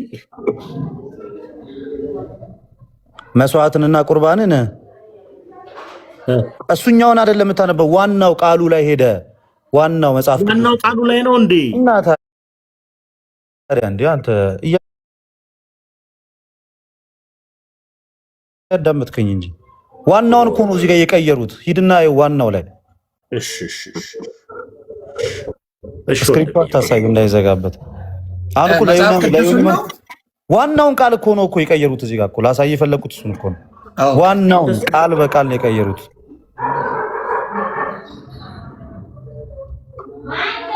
እዛው እኮ ነው ያለው ተሜ 66 ላይ እኔ መጽሐፍ ቅዱስ ላይ ነው የምታወራኝ። ዮኒ ይዛል ለሌላ ስልክ ባይብል አንተ? አዎ ይዣለሁ። አውጣልኝ መዝሙረ ዳዊት ምዕራፍ 40 ቁጥር 6። ቆይ ያውጣ እሱ ልዩነታቸውን ታያለህ በአንተና በሱ መካከል ያለው። ኦኬ ዮኒ ታነባለህ መጀመሪያ፣ ከዛ ተመስገን የሚያነበውን ትሰማለህ። ኦኬ እስከዛ ተሜ ተዘጋጅ አንተ። አለው ናፍቀዋል። አንብበው እስኪ ቁጥር 40 ምዕራፍ 40 ቁጥር 6 ላይ ምን ይላል? መስዋዕትና ቁርባንን አልወደድክም፣ ስጋን አዘጋጀህልኝ፣ የሚቃጠለውንና ስለ ኃጢአት የሚቀርበውን መስዋዕት አልሻም ይላል። ቴንክ ዩ ተመስገን። አንተ ደግሞ አንብበው ዮኒ ስማው፣ ልዩነቱ የቱ ጋር እንደሆነ ታያለህ። ተመስገን አንብበው። መስዋዕትንና ቁርባንን አልፈለግህም፣ ጆሮቼም ግን ከፍተህ የሚያቃጥል መስዋዕትን የኃጢአትንም መስዋዕትን አልሻም። አየው ልዩነት። ያንተ ስጋን አዘጋጀልኝ ይላል፣ እሱ ግን ጆሮቼን ከፈትክልኝ ይላል። ኦኬ ያ ልዩነት አለው። ስለዚህ ስጋ በሚለው ቦታ ላይ ጆሮ የሚል ቃል አስገብተዋል። ትክክል። ስጋን አዘጋጀልኝ የሚለውን ጆሮ አዘጋጀልኝ፣ የሚቃጠለውና ስለ ኃጢአት የሚቀርበው መስዋዕት አልሻም ነው የሚለው። ለምን እንደዚህ ማድረግ አስፈለገ? የእግዚአብሔርን ቃል በቃል እህታችን አለች ምስራቅ ትመልስልናለች። ምስራቅ እስቲ ስለዚህ መልሽ እናት።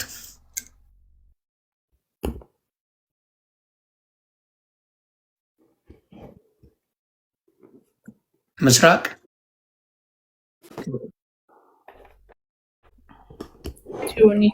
አሁን ስላሉት እንኳን እሺ ሰምቻለሁ።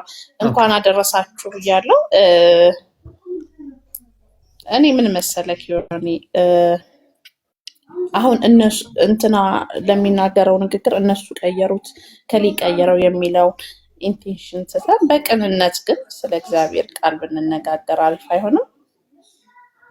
ያ እንግዲህ እነ ኤርሚያስ ጋር ስትገቢ እንደምታዩ በቅንነት እግዚአብሔር ቃልን ሲነጋገሩ አልሰማም። እንደምታዩ ሚውት ያርጉሻል፣ ያባሩሻል፣ አናወራም ነው የሚለው። በቅንነት እግዚአብሔር መነጋገር ሁላችንም እንድንበታለን።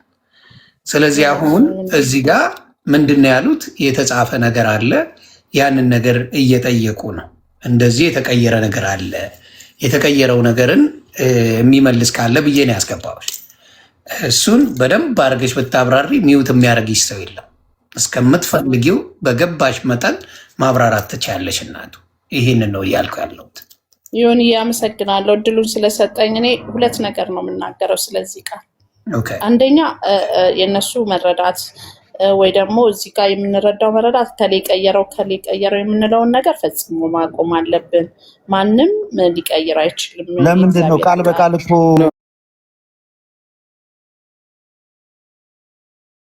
አነበበልሽ እኮ ታችን ቆይ ሀብትሽ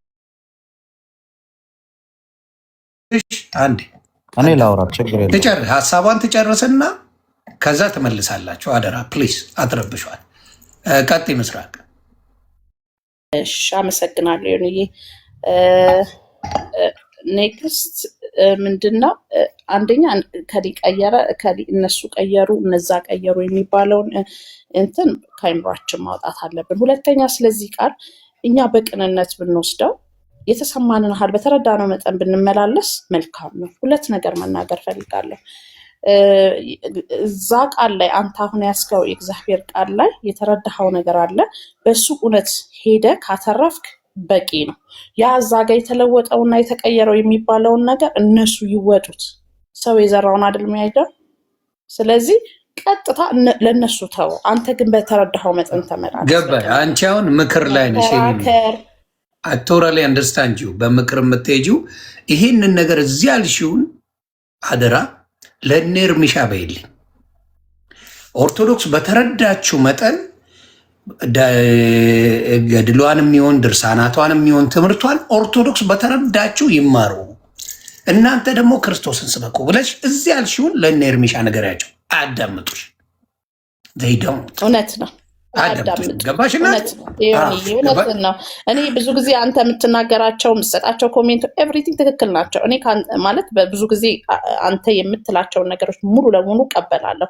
እውነትን ይዘህ ነው የምትሄደው። ብዙ ጊዜ ከእውነት ጋር ነክ ጀስት የሰውን እውነት ስለምታወጣና የሰውን እውነት ስለምትናገር ብዙ ሰዎች ቻሌንጅ ይበዛል። ስለዚህ ሰው በተረዳው መጠን ይመላለስ፣ እኛ እውነቱን ይዘን እንመላለስ። እሱን እሰማሻለሁ። እኔ አሁን ይሄ ነገር እንቅፋት የለውም። መልካም ነገር ነው የተናገርሽው። ግን እነሱ እንዳልኩሽ ለአንድ ደቂቃ አያስተነፍሱሽም። ለደቂቃ እንደዚህ አይነት ምክርም አይሰሙም። ስለዚህ ይህንን ነው እያልኩ ያለሁት እኔ። ንጹህ ወንጌልን ይስበኩ። ወንጌል በጣም ያልተሰበከ ብዙ ያልተሄደበት ብዙ ነገር አለ ስለ ክርስቶስ። ያንን ግን ለማድረግ ፈቃደኛ ስላልሆኑ ነው እናቱ። እና ከዚህ ጋር በተገናኘ አይደለም እህታችን እያለች ያለችው ምንድን ነው? ሰው በተረዳው መንገዱ ይመን ነው። በተረዳው ከሆነ አደራ ይሄንን ለእነ ኤርሚሻ ነገር ይልኝ። ኦርቶዶክስን ተዉና እናንተ የራሳችሁን ስበኩ በይልኝ አደራ። እድሉ ከሰጡሽ ይገባለሁ። አዎ አንዳንዴ ያስገቡኛል። ያው ለመናገር እንዳልከው ጊዜ ሰጡ፣ እድል አይሰጡ፣ የራሳቸውን ብቻ ነው የሚያራምዱት። ስለዚህ እኛ በቅንነት በዋህነት አጠገባችን ያለውን እግዚአብሔርን ቃል በቅንነት ይዘን መሄድ ብቻ ነው ያለብን። ተባረኪ። ሰው ግን ሰው የዘራውን ስለሚሄድ ያንኑ ያገኘዋል። አመሰግናለሁ ስላስገባኝ። ይሁን ሁላችሁንም ወዳችኋለሁ። መልካም እናቱ ተባረኪ። ሰላምሽ ብዝት ይበልልኝ። በጣም ነው የማመሰግነው። እና እንዳልኳችሁ ቃሉን እየተቀየረ ያለበት ነገር አለ፣ የምናየው ነገር አለ። በተለይ በጣም እኔ እስከማውቀው ፐርሰናሊ እስከማውቀው ኤርሚያስ ከዘማርያም ጋር መነጋገር ፈቃደኛ አይደለም። እኔ እንዲያውም ይሄ ጥሩ አጋጣሚ ነው ብዬ ፈለገ ጋር ውጤት መጥቷል። ይሄ ጥሩ አጋጣሚ ስለሆነ ዘማርያምን ቶሎ ብለ ያዘው ብለው በፍጹም ይሻላለኝ፣ በፍጹም ሊቀበለኝ ፈቃደኛ ነው። ጌታ በሚያውቀው 6 ወር አለኝ። 6 ወርንም ተወያዩ። እኔ መማር ነው፣ ሁሉም መማር ነው የሚፈልገው። እውነትም መረዳት ነው የምንፈልገው። አዳይ ምንድን ነው ችግሩ?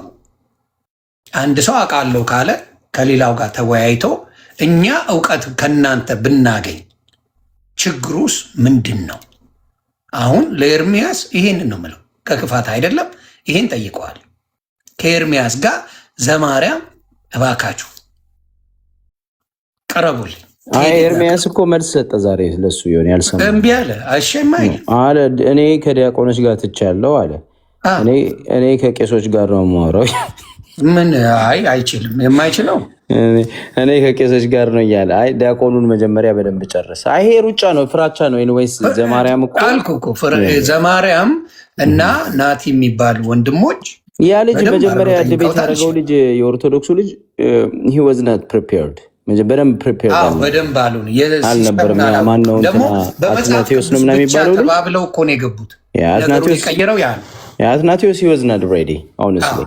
ያ መጥፎ ልጅ አይደለም፣ ጥሩ ልጅ ነው፣ ግን he was not ready። የኤርሚያስ በደንብ ብዙ ነገሮችን አላስተካከልም፣ ግን ዘማርያም አውቆታል የእሱን ታክቲክ። ይቺን ፖይንት ላለመጣል ነው እስካሁን በጎን ኤርሚ የሚጫወተው ገብተዋል። ኤርሚያስ የሚጫወተው በጎን ይቺን ነጥብ ላለመጣል ነው እስካሁን ያለው። ያቺን ነገር ሌሎች እውቀት ያላቸው መጥተው አሁን መዝሙረ ያሬድን እንዳልኩ ናቲ የሚባል ወንድምን ምናምን ካመጣ በቃ አይመጣ። ለምን ፎከሱ መጽሐፍ ቅዱስ ላይ አይደለም። እሱ ሞር የሚያውቀው ገድልን ነው ከመጽሐፍ ቅዱስ ይልቅ። ነገረ ክርስቶስ ጋር ከልደት ጋር አያወራም። አሁን ልደት ገብቶ እሺም አይልም። ነገረ ክርስቶስ ላይ እኔ እሺም አይልም። ነገረ ክርስቶስን ከማንም አይወጣም። በጣም ነው የምወደው ልደትን እና በጣም ፍትፍት አድርጎ የሚያስተምር ልጅ ነው ነገረ ክርስቶስ ላይ እና አሁን ነገረ ክርስቶስ ጋር ከልደት ጋር አውራ ብትለው አያወራ መጽሐፍ ቅዱስ ይዞ ማለት ግን ደግሞ መጽሐፍ ቅዱስና የቤተ ክርስቲያኗን አንድ ገድል ይዤ ልምጣ ነው የሚለው። ሌላው ደግሞ ጥሪ አድርጓል። ዘማርያም ለዮናታንም ጥሪ አድርጓል፣ ለትዝታውም ጥሪ አድርጓል። አይመጡም። እሺ ኤርሚያስ ይቅር፣ ኤርሚያስ ብቻ አይደለም ዮናታንና ፓስተር ትዝታው ለምን አይቀርቡ? በተለይ ትዝታው በየቀኑ ልክ ኦርቶዶክስን ከሚሰድብ ከመምህራኖች ጋር ቁጭ ብሎ እውነት እንዳለው ለህዝብ ማሳየት አለ። አንድ ቀን አውርቶ እንደማያውቅ ታውቃለህ? አያወራም። ኖረ ሲንግል ዴይ ግን ጥሩ ጥብስ በልቷል ከኦርቶዶክስ። ጥሩ ሽቀላ ዩቲዩቡም በደንብ አድርጎ የሸቀለበት ኦርቶዶክስ ናት። ጠብስ አድርጎ የሸቀለባት። እኔ ኦርቶዶክስ እንደማይሰሩ እንደማይሸቅሉ ይገርማል። ዮኒ የዩቱብ እና የሶሻል ሚዲያን መቼም አንተ በደንብ ትረዳለህ። እኔም ስለቆየሁበት ይህ ነው ዊ ነው ትሪክ አይደለም፣ በደንብ ነው እናውቃለን። ክሊክ ሰው የሚያደርገው በምንድን ነው? ኮንትሮቨርሲ ስትሆን ነው። ኮንትሮቨርሻል የምትሆነው በምንድን ነው? ልክ እንደዚህ ሰው የሚፈልገው ኔጌቲቭ ነገር ይዘህ ስትመጣ ነው። አሁን እሱ ትዝታው እርግጠኛ ነኝ ጴንጤ የሆነ አንድ ሳምንት አንድ ወር አዲስ ነገር ሊሆን ይችላል፣ ዜና ሊሆን ይችላል። የዛን ጊዜ አዳማጭ ያገኛል። ፒሪድ። ከአንድ ወር በኋላ ትዝታው ፋይሉ ይዘጋል። ትዝታው ተብሎ ዛሬ ድረስ የሚነሳው ኦርቶዶክስን መስደብ ስለቻለ ነው። ይኸው አሁን መዝሙሩ አለው እንጂ መዝሙር አለ እሰይ ስለቴ ሰመረ ብሎ መጣ እንደገና። ያ ሰስቴን ማድረግ የሚችሉት ሲሳደቡ ብቻ ነው። እኔ አሁን ያማን ነው ባለፈው እንትና የሚባለው ዶክተር ማሙሻ እንዴት እንደምወደው ልነግርህ አልችልም። ይለይብኛል። በጣም የተቀደሰ ወንጌላዊ ነው። እኔ ደስ የሚሉኝ አስተማሪዎች አሉ ማከብራቸው፣ ከማንም ጋር ሳይገናኙ ወንጌልን ብቻ የሚሰብኩ ምንም ሌላ ጋር የለም። ኦርቶዶክስ ኢቭን ጥበብ ወርቅዬ ከማን የአንድ ቀን ስለ ኦርቶዶክስ ክፉ ሲያወራ አትሰማው። አንድ ቀን የራሱን መንገድ ነው ዘወይ ጥበብ ወርቅዬ እንትንም ሲል አላየሁ እስከዛሬ ከተሳሳትኩ አላውቅም። እንደ ሲዋሽም አላየሁትም።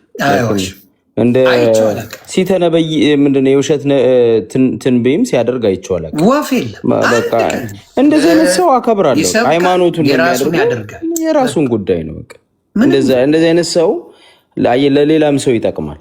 አሁን ችግሩ ምንድን ነው? ጴንጤ ከሆንክ አሁን ወይ መምህር ከሆንክ ሰው እንዲያዳምጥ ልደት የሆነ ስልክ መጥቶ የሆን ባትሪ እንትን ብሎ እንደሆነ አላውቅም። ልደት ኔትወርክ ነው። ኦኬ ይላክልኝ። እና የተቀደሱ ደስ የሚሉ ወንጌላቸው ስትሰማው የሚጥሙ አስተማሪዎች ያሉ እነሱን ኦርቶዶክስም አትነቅፍም። አሁን ፓስተር ቸሬን ብትገለው አንድ ኦርቶዶክሳዊ ክፉ አይናገረው። ጴንጤ መሆኑን ያውቃል። የጴንጤ ጥላቻ ካላቸው ለምንድን ነው ፓስተር ቸሬን የማይሰድበው? የጴንጤ ጥላቻ ጥበብ ወርቅዬ ላይ አንድ ቪዲዮ የሚሰራ አምጣ። ዶክተር ማሙሻ ላይ ኧረ ስሙን የሚያነሳ ሰው የለም። ፓስተር ቶሎሳ ላይ ስማቸውን የሚያነሳ አንድ ሰው አለ? ትዝታው እንደ ትዝታው ግን ከአፉ አዳልጦት እንትና ጋር መጥቼ ከቄሶቹ ጋር ላውራ ብሎ ነበር። ማነው ዶንኪ ቲዩብ እሸቱ መለሰ ጋር ኧረ በመድኃኒዓለም ቶሎ እሺ በለው ብለን ሲጻፍለት ትዝታው አይቶት ሜሴጁን ዝም አለ። እሺ አለው እኮ ለምን ቢባል ዶንኪ ዩቲዩብ ላይ ራሱ መጥቶ ጥያቄና መልስ ስፔሻሊ በታቦት ጉዳይ ላይ አሁን ለሚያወራቸው፣ ለሚቀጥፋቸው፣ ለሚዋሻቸው ነገሮች ላይ በአግባቡ ሊቃውንቶ የተዘጋጅተውለት ነበር። እዛም እሸቱ ጽፎለታል፣ ግን ጸጥ ነው ያለው። አሁንም ቢሆን ትዝታው በአግባቡ ላይፍ ከፍቶ ነበረ። ይህንን እንደ ዛሬ ጠዋት ዘማርያም ጥያቄ ሲያቀርብለት ማታ ላይ እሱ ቃላብ ቅዱስና አጋቦስ የሚባሉ ከፍተው ነበር ለ4 ትዝታው ፔጅ ላይ ሲከፍቱ ቃል በቃል እንደዚያ ቦታ አልመጣም ብሎ መልሷል። ትዝታው ለም ቢባል ችሎበታል። በቃ በር ዘግቶ ነው ጭውውት መሳደብ እና በር ዘግቶ ደግሞ ለሚሳደብ ሰው እኛ ኦርቶዶክሳውያን ምን ማድረግ ነው ያለብን ተብሎ ሲታሰብ ሰምተን እንዳልሰማ ማለት። ከዛ በኋላ እኮ ትረሳዋል። ማንም መልስ ካልመለሰለት ማንም አያስታውሰው። ግን ሁሌ ውሸት። አሁን ታቦት ላይ መዋሸት፣ የክርስቶስ ኢየሱስ መልጃ ላይ ቤተክርስቲያን የምትለው ውሸት። አሁን ለምሳሌ ያክል ኢየሱስ ክርስቶስ አላስታረቀንም ብላ ቤተክርስቲያን አታስተምርም። አስተምራም ከራሱ ጋር ታርቀናል አስታርቆናል ብላ የምታምን ቤተክርስቲያን በክርስቶስ ኢየሱስ ዘላለማዊ ምልጃ ድኛለሁ ብላ የምታምን ቤተክርስቲያንን መዋሸት። አሁን ላይ ላለው ምልጃ ላይ በቅዱሳን ምልጃ ላይ ያለውን ጥያቄ በአግባቡ እንኳን ለመመለስ እንኳን ዝግጁ አለ። ገብተዋል። አይመጣም፣ ይዋሽባታል ቤተክርስቲያን ላይ እና ውሸት በር ዘግቶ ሳይሆን በር ከፍቶ ነው መሆን ያለበት። ይሆን ትክክል። እሱን እስማማለሁ። አሁንም እንዳልኳችሁ በአንዳቸውም ላይ እንዳልኩ በነ ፓስተር ቶሎሳ ላይ፣ ፓስተር ማሙሻ ላይ፣ በፓስተር ቸሬ ላይ፣ በወንድማችን ጥበብ ወርቅዬ ላይ ምንም ቪዲዮ የሚሰራ ሰው የለም። ቴሪዝ ኖ ባዲ። ለምን? የራሳቸውን ስብከት ነው የሚሰብኩት። ማንም አይደርስባቸው። የሰውን ስትነካ ግን ኤክስፔክት መደረግ አለብህ። አንተም ትነካለህ። የሰውን እየነካ እኔን አትንኩኝ ማለት አይቻልም። የራስህን ስብከት ከሰበክ የሚነካ ማንም የለም እና እኔ 8 ወር የነበርኩበት ኑሮ እኔ የማውቅ ማለት በተለይ በዚያ ያልተናገር ያለው እስክል ድረስ ጌታ ኢየሱስ ምስክሬ፣ በዚያ ያልተራግጬ ነበረ። ወንጌሉ ታዲያይቱ ጋር እርግጥግጥ ሳውታ የነበርኩ ሰውዬ ነኝ። ከማ የተማርኩት ከነ ኤርምያስ አይደለም ካላችሁ የቀለሜ ደቀ መዝሙር ነበር የሚሉኝ። እንዲያውም ከነ ስሙ ልንገራችሁ ይሉኝ ነበር እና ያ የስህተት መንገዶች ነበሩ፣ ይስተካከላሉ። ያ ነገር ፍቅርን የሚሰብክ ጋስፕልን የሚሰብክ እኔ በጣም ወዳጅ ነኝ፣ ችግርም የለብኝም እና እውነቱን ነው የምናገረው። ዮኒ ዋሻ ካላችሁኝ ዮኒ በትልቁ አድርገኝ እኔን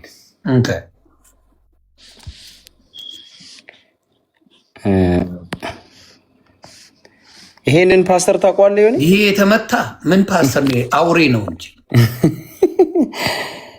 ለፕሌኑ ሰዎች ይፓረገልኝ ምናምን የሚለው ኬኔት ኮፕላንድ ይባላል እና የዚህ ሰውዬ ንግግርና ሲያስፈራ አውሬ ነው የሚመስለው። የዚህ ሰውዬ ንግግርና ታምራት አሁን ማን ነው ታሜ ጀለስ ነቢይ ታምራት ተመሳሳይ ነው ንግግሩ እኮ ላሰማ። ኦኬ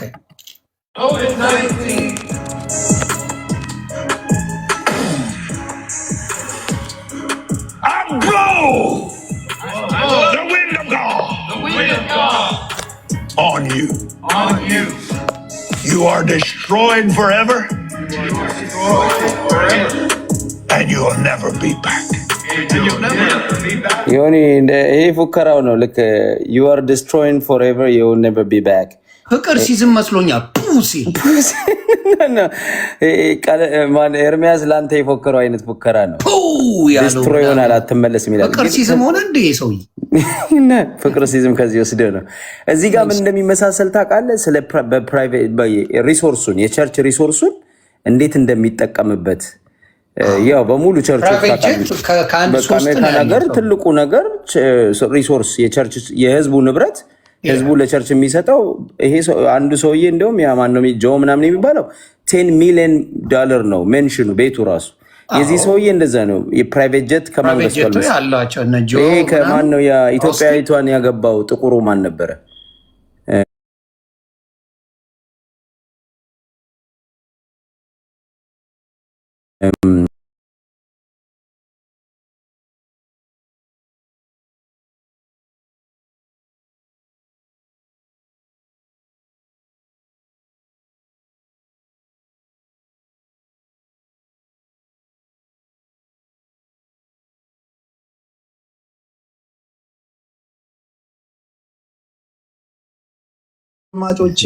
ቴዲን የዘገበው እዚህ ጋር የሚገርመው የት ነው ያቆምካት አሉኝ እና እናንተ ምንም ሳትሰጡ ትሳደባላችሁ፣ እኛ የተረፈን ስድብ ነው ይላል ታምራት ቃል በቃል። ሰውን እየረገመ እኮ ነው። እንዲሁም እኛ መሄድ ያለብን በፕራይቬት ጀት ነው። ይመቸው በቃ ህዝቡን እናንተ ምንም ሳታረጉ ታምራት እንዲያደረጉ ብር ወሰዱ ምናምን ትላላችሁ። ገና መቻየን እያለ ነበረ።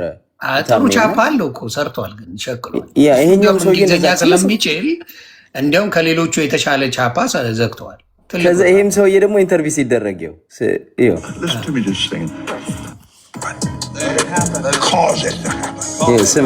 We'd just like to ask you about why you don't want to fly commercial. Why have you said that you won't fly commercial? You said that it's like getting into a tube with a bunch of demons. Why do you think that? No, listen to me just a second. Not the people. The main reason is because of the need. If I flew commercial, I'd have to stop 65% of what I'm doing. That's really me. Isn't it true that you want to fly commercial so that you can fly in luxury? How much money did you pay for Tyler Perry's Gulfstream jet, for example? Well, for example, that's really none of your business, but... Isn't it the business of your donors? Listen, I paid. You kind of caught me off guard here, okay? Certainly. Well, if you'd like to come out here, I'd like to give you a chance to catch your breath and have a conversation. We don't want to catch you off guard. I love Inside Edition. You got to get this now. Hey, you listen to me? My wife thinks Inside Edition is, oh yeah. Now, thank you, Lord. Help me. Let me pray. Well, let me just ask you a really simple question. A lot of people think it's unbecoming for a preacher to live a life of luxury and to fly around in private jets. What's your response to that? Very simple. It takes a lot of money to do what we do. We have brought over 100. Let's see.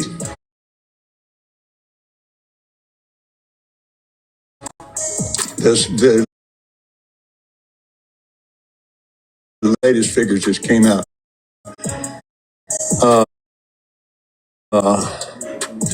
122 million people to the Lord Jesus Christ. ሰማው 122 ሚሊዮን ፒፕል ወደ እግዚአብሔር ቤት አምጥተናል።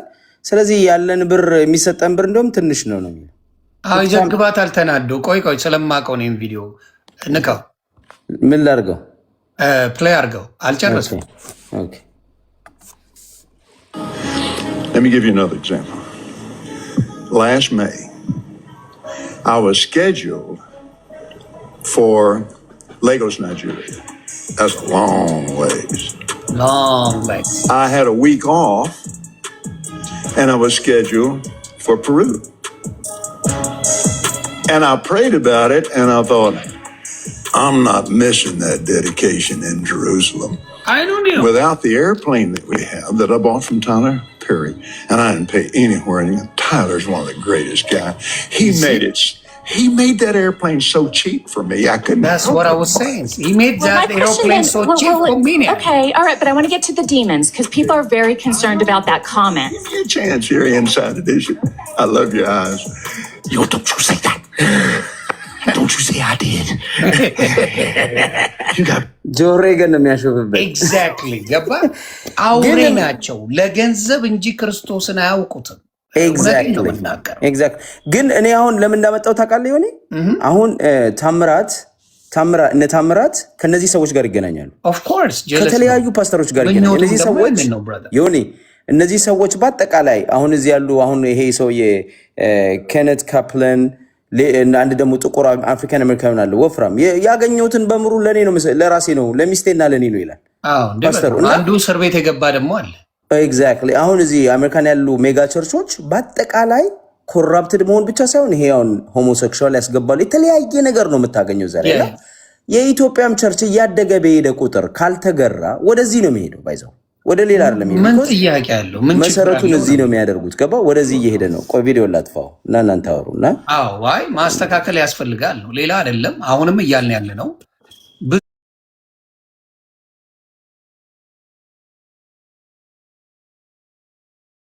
ብዙ ጉድኛ ቤት እያለ ስለ ኦርቶዶክስ በየቀኑ ማውራት አያድንም የሚል ዳንን ብለው ግብረ ሰዶምን የሆኑ ፓስተሮች አሉ። እሱን መከላከል ነው የሚያድነው። እዚህ ዱትን መኪና ኢትዮጵያ ውስጥ አይነዱትም። አውሬዎች ናችሁ፣ ጨካኞች ናችሁ። በአደባባይ አሳይቻቸዋለሁ። ፓስተር ሄኖክ የሚባለው ምንድን ነው ያደረገው? እናንተ ብር ስጡኝ እኔ ባርካቸዋለሁ። የምን መቀባበል ነው ያለው ፊት ለፊት እና እንደዚህ አይነት ወንጌል የለ። የተጣራ ወንጌል የሚሰብኩ ሰዎችን አይተናል። ፓስተር ዶክተር ማሙሻ የራሱ ቸርች እንኳን የለው። አሁን ጥሩ ልጅ አለ። አሁን ነቢይ ጥሌ የሚባል መልካም ልጅ አይቻለሁ። መልካም የሆነ ነቢይ ጥላውን አንድም የሌላውን እምነት ሳይነካ ስብከቱን የሚሰብክ ነው። እንዲሁም ሌሎች በጣም ደስ የሚሉ ሰባኪያን ተፈጥረዋል። እነሱ ጥሩ ትምህርት አላቸው፣ ጥሩ ነገር አላቸው።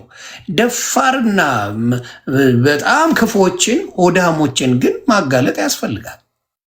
እኔ አጋልጣቸዋለሁ እንደማልፈራችሁ። አንተ ያልከው ነገር ቁም ነገር። አሁን ዛሬም ያነሳነው ነገር ምንድን ነው? በፕሮቴስታንት እምነት ውስጥ እንደው ከውጩም እስከ ሀገር ውስጥም አሁን ለምሳሌ ሀገር ውስጥ ያሉ ፓስተሮች በሙሉ ፓስተር የሚባሉት እነዚህ ኦልድ አባቶች እንደ ፓስተር ቶሎሳ ያሉት በስተቀር በተለይ ከ40 ዓመት በታች ወይም ከ50 ዓመት በታች ያሉ ፓስተሮች በሙሉ 90% ማጭበርበር ነው የያዙት። በሙሉ ሌብነት ነው የያዙት። ብዙዎቹ በዛ ውስጥ ተንኳሉና ያንን ስራ መስራት አለ። ገንዘብ መሰብሰብ ነው። ይሄን ሁሉ ተሸከመ ኦርቶዶክስ ድሮ የጣለችውን ገደልና መጽሐፍ እየጎተትክ ያመጣ ኦርቶዶክስ እንዲነች ኦርቶዶክስ እንዲነች አይጠቅምም ነው። መጀመሪያ ልክ እንዳልከው ጽዳት ከቤት ነው የሚጀምረው። የራስን ቤት አጽዳ፣ ቤት ውስጥ ያለውን መጥፎ ነገር አስተካከል። እኔን ማየት ትችል መርዘኛ ነው ያደረጋችሁ እነ ኤርሚያስ። የእናንተ ፍሬ መርዝ ነው።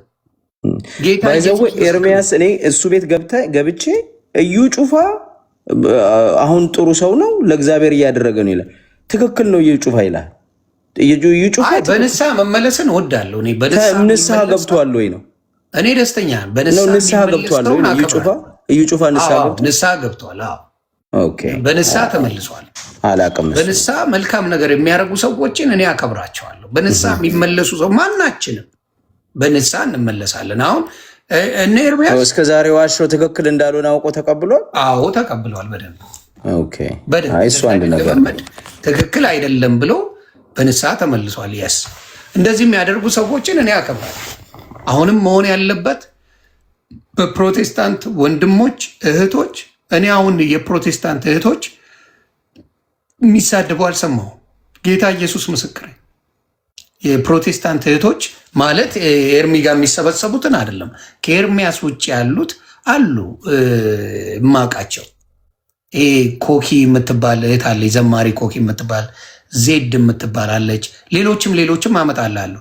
ክርስቶስን ሰብከው ነው የሚወጡት። ምንም ሌላ ጋር አይገናኙም። መስበክም ይቻላል። በክርስትና ህይወት ክርስቶስን መስበክ ይቻላል። የሌላውን ሳይነካ መስበክ ክርስቶስን ይቻላል። ስለዚህ አሁንም መሆን ያለበት ያ ነገር ነው። ክርስቶስ ይሰበክ፣ ሌላውን ተዉ። የቄሳርን ለቄሳር የእግዚአብሔርን ለእግዚአብሔር ስጡ ይላል። የኦርቶዶክስን ለኦርቶዶክስ መተው፣ የፕሮቴስታንትን ለፕሮቴስታንት ትሰራለህ፣ ታገለግላለህ፣ እውነትን ትናገራለህ፣ እውነቱን ኢየሱስን ትሰብካለህ። ይህንን ማድረግ በጣም በጣም በጣም ቸግሯቸዋል። ማድረግ አትፈልጉም። ለምን? ኦርቶዶክስ እንጀራችሁ ናት። እንጀራችሁ ሌት ተቀን ቀኑን ሙሉ ቁጭ የምትልባት እንጀራችሁ ናት። ባትሆን አትሉ፣ ጥቅም ባትሆን አትሉም። እንጀራ ባትሆን ዩቲዩብ ላይ 7 ዓመት ሙሉ ኦርቶዶክስ አትልም። ክርስቶስን ነው የምትሰብከው። 10 ዓመት ኤርሚያስ 10 ዓመት ኦርቶዶክስ አትልም። እንጀራ ስለሆነች ብቻ ክርስቶስን ስበከው። ይሄንን ነው የምለው። ጥሩ ቻሌንጅ ያረካቸው እኮ አሁን ለትዝታውም ለኤርሚያስም 15 ቀን ሰስቴን ማድረግ አይችሉም። ኦርቶዶክስን ሳይሰድቡ ሳምንት 15 ቀን በቃ አሁን እንደ ቻሌንጅ ነው። እስኪ ኦርቶዶክስን በራስ ርዕስ በመጽሐፍ ቅዱስ አጀንዳ ይዘውተ ኦርቶዶክስን ሳትከት የሃይማኖታዊ ትምህርት በመስጠት 15 ቀን ከቆየኛ እንሸልመሃለን። ኤርሚያስ ሳምንት ጌታ ኢየሱስ ምስክሬ አንበሳ ወርድልሃል። ሳምንት ኤርሚያስ ሳምንት ኦርቶዶክስ የሚለውን የኦርቶዶክስን ነገር ሳነካ ኢየሱስን ስበክ አንበሳ ላውርድልህ። ይኸው ሽልማት አለ። ትሸልማለህ። አንበሳ ዱዛት አታደርገው። የለማ ለምን? አፍ የቻለው ኦርቶዶክስ ላይ ማቀርሸት እንጂ ወንጌልን መናገር አይደለም። አከተመ። ሳምንት አድርግ፣ አንበሳ ላውርድልህ። ያስማማናል አይደለ? አትችልም። ወንጌል አታውቅም። ወንጌል ካወቅ ወንጌል ትሰብካለህ። ሰው የዘራውን ነው የሚያጭደው። ከአንተ ቀርቤ ስቀጠቅጥ ውያለሁ። ወንጌልን አይደለም ስናገር የነበርከው፣ ስቀጠቅጥ፣ ስሳደብ። ስለዚህ አሁንም አልዳንም ካልክ አንተ የዳንከው ክርስቶስን ስበክ። ለሳምንት እኔ አንበሳ ወርዳለሁ። ይኸው ቃሌ ነው። ስለዚህ በቃ ስድቡን አቁም። ኦርቶዶክስን ገድል አቁም። ምን አቁም አሰምለው። ለነበራችሁ ሰዎች ብርክ በሉልኝ። እኔም ጋር በጣም መሽቶ ሊነጋውላ ነው። እኔ ጋም ቆይቷል። እኔ አነጋን እኮ ዮኒ አብረን አነጋን አንድ አይነት ሰዓት ነው። ግን ይቺን ልጅ ታውቃታለህ ዮኒ? ከመሄዳችን በፊት አንድ አላውቃትም። ኤሊ የምትባል ልጅ ኤሊ የምትባል ልጅ ቆላ ሳይት ዮኒ። እሺ ይቺ ፕሮቴስታንት ልጅ ነች። በትልቅ አርጋትም የፕሮቴስታንት ልጅ ነች። እሺ ሀሳብ ትሰጫለች። ምስራት ጥያቄ አለኝ። ከኦርቶዶክስ ተቋም ወደ ጴንጤ ተቋም የተዘዋወራችሁ፣ እዛ በነበርኩኝ ጊዜ ዲያቆን ነበርኩኝ፣ ታቦት ተሸካሚ ቄስ ነበርኩኝ፣ አገልጋይ ነበርኩኝ የምትሉ ሞቲቫችሁ ምንድን ነው? እዛ በነበራችሁበት ጊዜ ከተጣላችሁ በኋላ ባለው ሁኔታ ወደዚህኛው ተቋም ተዘዋወራችሁ ወይስ እውነትም ኢየሱስ ክርስቶስ ገብቷችሁ እውነትም የኢየሱስ ክርስቶስ ፍቅር አማሏችሁ ነው ወደዚህ የመጣችሁት? እዛ ኢየሱስ እየተሰበከ አይደለም ብላችሁ ስላሰባችሁ ኢየሱስ እንዲሰበክ ነው አላማችሁ?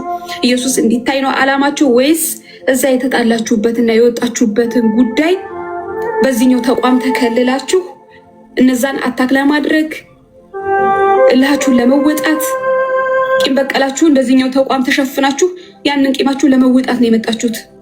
ትዝታው ሳሙኤል የምዘምረው ዝማሬ የእውነትም መንፈስ ቅዱስ ሰጥቶ እግዚአብሔር ደስ እንዲያሰኘው መስዋዕቱ በዝማሬው በቅኔው ያ መስዋዕት በእግዚአብሔር ዘንድ ደርሶ እግዚአብሔር እንዲደሰትበት እንዲያሸተው አይደለም። የልህ መዝሙር ነው ያወጣ።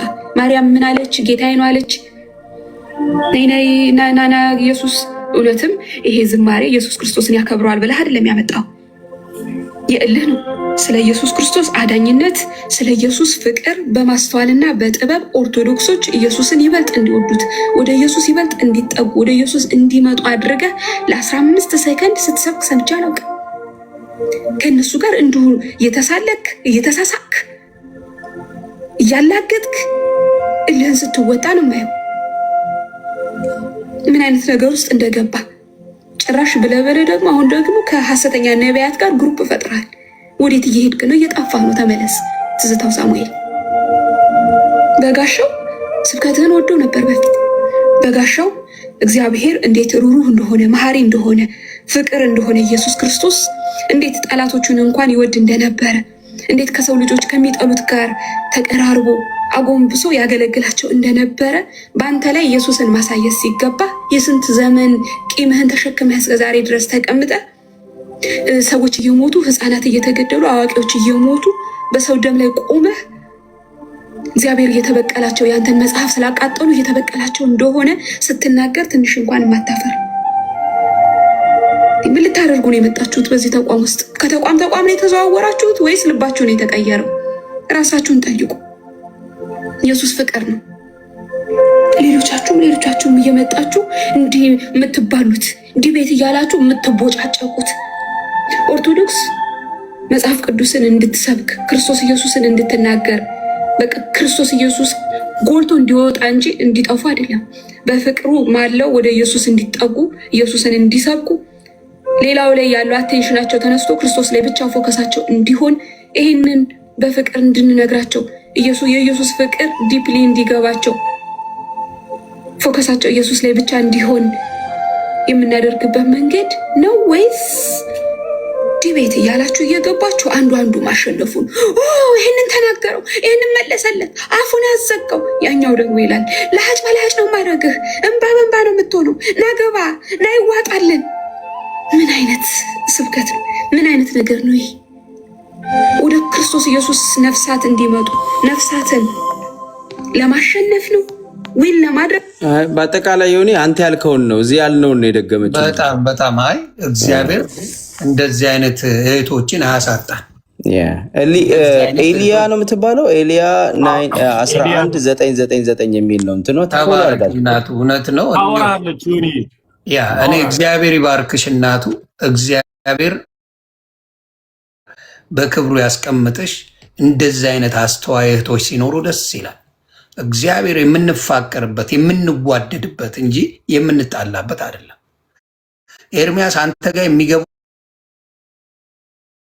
በክብር እንኳን አውርተህ አታውቅም። ሙልጭ አድርገህ ከኔ እኩል አታውሩ አወርዳለሁ እያልክ በትዕቢት ተሞልተ የምታወራ ትህትና የሌለ ሰው እንደሆንክ ሙሉ ጴንጤ ይመሰክራል። አልዋሸው። እኔንም በትዕቢት ነው የመጣሁት እና ይሄ ነገር በጣም ጥፋት ነው። በእውነት በጣም አዝኛለሁ። ንስሐ ገባለሁ ገብቻለሁ። እግዚአብሔር ከዚህ ነገር አውጥቶ የፍቅር መንገዱን ያሳየኛል። በጣም የ8 ወር የስድብ ዘመን እንጂ የድህነት ዘመን አልነበረኝም። የስድብ ዘመን። የንስሐ ቅጣትህን ግን እንዳትረሳት ከመውረዴ በፊት የንስሐውን ተነጋግረናል። የንስሐ ቅጣት በጸሎት ሂድባት እና ምስራቅ እህታችን የምትይውን ልስማ፣ እናንተም ትቀጥላላችሁ። አንዴ ዮኒዬ እድሉን ሰጠኝ ስላስገባኝ ቁጭ ብዬ መስማት ስለቻልኩ እጅግ አክብሮት አለኝ። አመሰግናለሁ። ብዙ ጊዜ እሰማሃለሁ። እንግዲህ በተለያየ አጋጣሚ ሁልጊዜ ሳስተውል አንተ ጋር አንድ ነገር አለ፣ እውነት አለ። እውነትን ይዘህ ነው የምትሄደው። ከእውነት ጋር ነው። ሰዎች አስተውለው በስነስርዓት የሚሰሙ ከሆነ የምትላቸው ነገሮች በጠቅላላ ይሄ ብቻ ሳይሆን ሌላም ቶፒክ ላይ ሜንሽን ስታደርግ ትክክለኛ እውነትን ይዘ ነው የምትሄደው እና እውነት የሚናገር ሰው ብዙ ጊዜ አይወደድም፣ ሪስፔክት አያገኝም፣ ብዙ ነገሮችን አያገኝም። እና ግን እንደ ማንኛውም ሰው እንዳልከው አሁን ኤርሚያስ ጋር ያለው እንትን አክብሮት የለው፣ ለዛ የለው፣ ክብር በቃ እውነትን አይሰብክ ወይ የሆነ ከዚህኛው አይደል ወይ ከዛኛው አይደል ዝም ብሎ መዋለል ብቻ ነው እንትን የሚለው እና ዮኒዬ በርታ፣ እግዚአብሔር ካንተ ጋር ነው። ነገሮችን ሁሉ እግዚአብሔር ይረዳሃል፣ ያግዝሃል። ልብቅን ነው ቤተሰብህን በስነስርዓት የምትመራ ህይወትን በስነስርዓት የምትመራ ከእውነት ጋር ማንኛው እኔንም ቻሌንጅ ብታደርገኝ እውነት ካላየህብኝ ነገ ልታወጣኝ ትችላለህ። ገብቶሃል? እንደዚህ ይሄ አሁን እንትንን ማዕከል የምታደርግ ሰው አይደለም። እውነትን ይዘህ ግን ሁልጊዜ የምትሄድ ሰው ስለሆንክ እግዚአብሔር ይረዳሃል። በጣም ነው የምወዳችሁ ማከብራችሁ። ደስ ብሎኛል ከእናንተ ጋር ቁጭ ብዬ መስማት በመቻሌ። አመሰግናለሁ። ጌታ ይባርክሽ። እኛም እናመሰግናለን። አሜን አሜን። እና በጣም ነው የማመሰግናችሁ። ሌላም ጊዜ በብዛት እናወራለን። በዚህ አጋጣሚ ሀብትሽን እጅግ አድርጌ ላመሰግነው ፈልጋለሁ ወንድሜ። በምንም አይነት ነገር ላይ ሆነን ጥያቄ እንኳን ሲኖረው መጥቶ ፊት ለፊት ቻሌንጅ የሚያደርግ ወንድም እንጂ ከጀርባ አስታብ የሚያደርግ አይደለም። እንዳያችሁት መጥቶ አብረን የሀሳብ ልዩነት ኖሮ በምንም አይነት ነገር ላይ ስናወራ ይቆየናል። ስለዚህ በሌሎችም ሀሳብ ሲኖር ከዚህ በኋላ እግዚአብሔር ይረዳኛል፣ እርግጠኛው እግዚአብሔር የማይረዳው ሰው አለ ብዬ አላስብም። ከዚህ በኋላም እግዚአብሔር ይረዳኛል። በኦርቶዶክስ ላይ የነበረው ጥላቻ የተማርኩት እንጂ ያመጣሁት አይደለም። የተማርኩት እንጂ ጥላቻን ትማረዋለህ፣ ከመሬት የሚነሳ አይደለም። ትማረዋለህ ጥላቻን። ፍቅርን እንደምንማረው ጥላቻን እንማራለን። ስለዚህ እኔ ጋር የነበረው ነገር አልነበረም፣ ያለውን ነገር ነበር ሳረግ የነበረው። ግን ክርስቶስ ሁሌም አዳኝ፣ ቀጥተኛው መንገድ ክርስቶስ።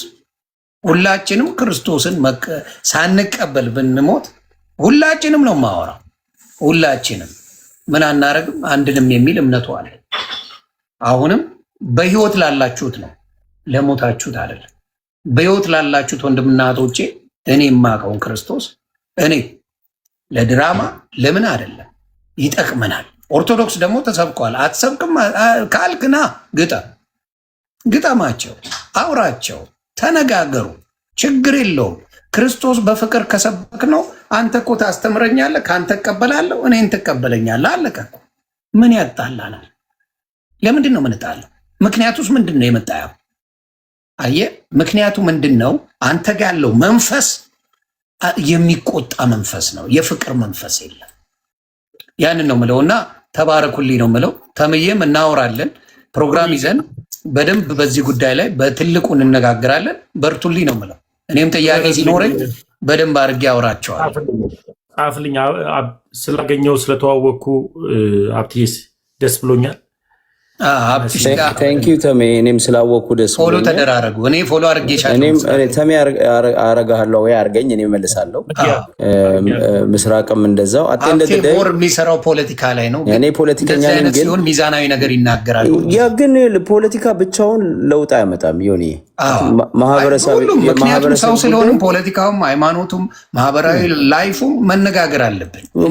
ለዛ ነው ሞር ነገር የሚደምቅልኝ መሆንም አለበት። ለምንድን ነው ፖለቲካ አንድ አስፔክት ነው፣ ገባ? ላይፍ ግን መኒ አስፔክት ነው።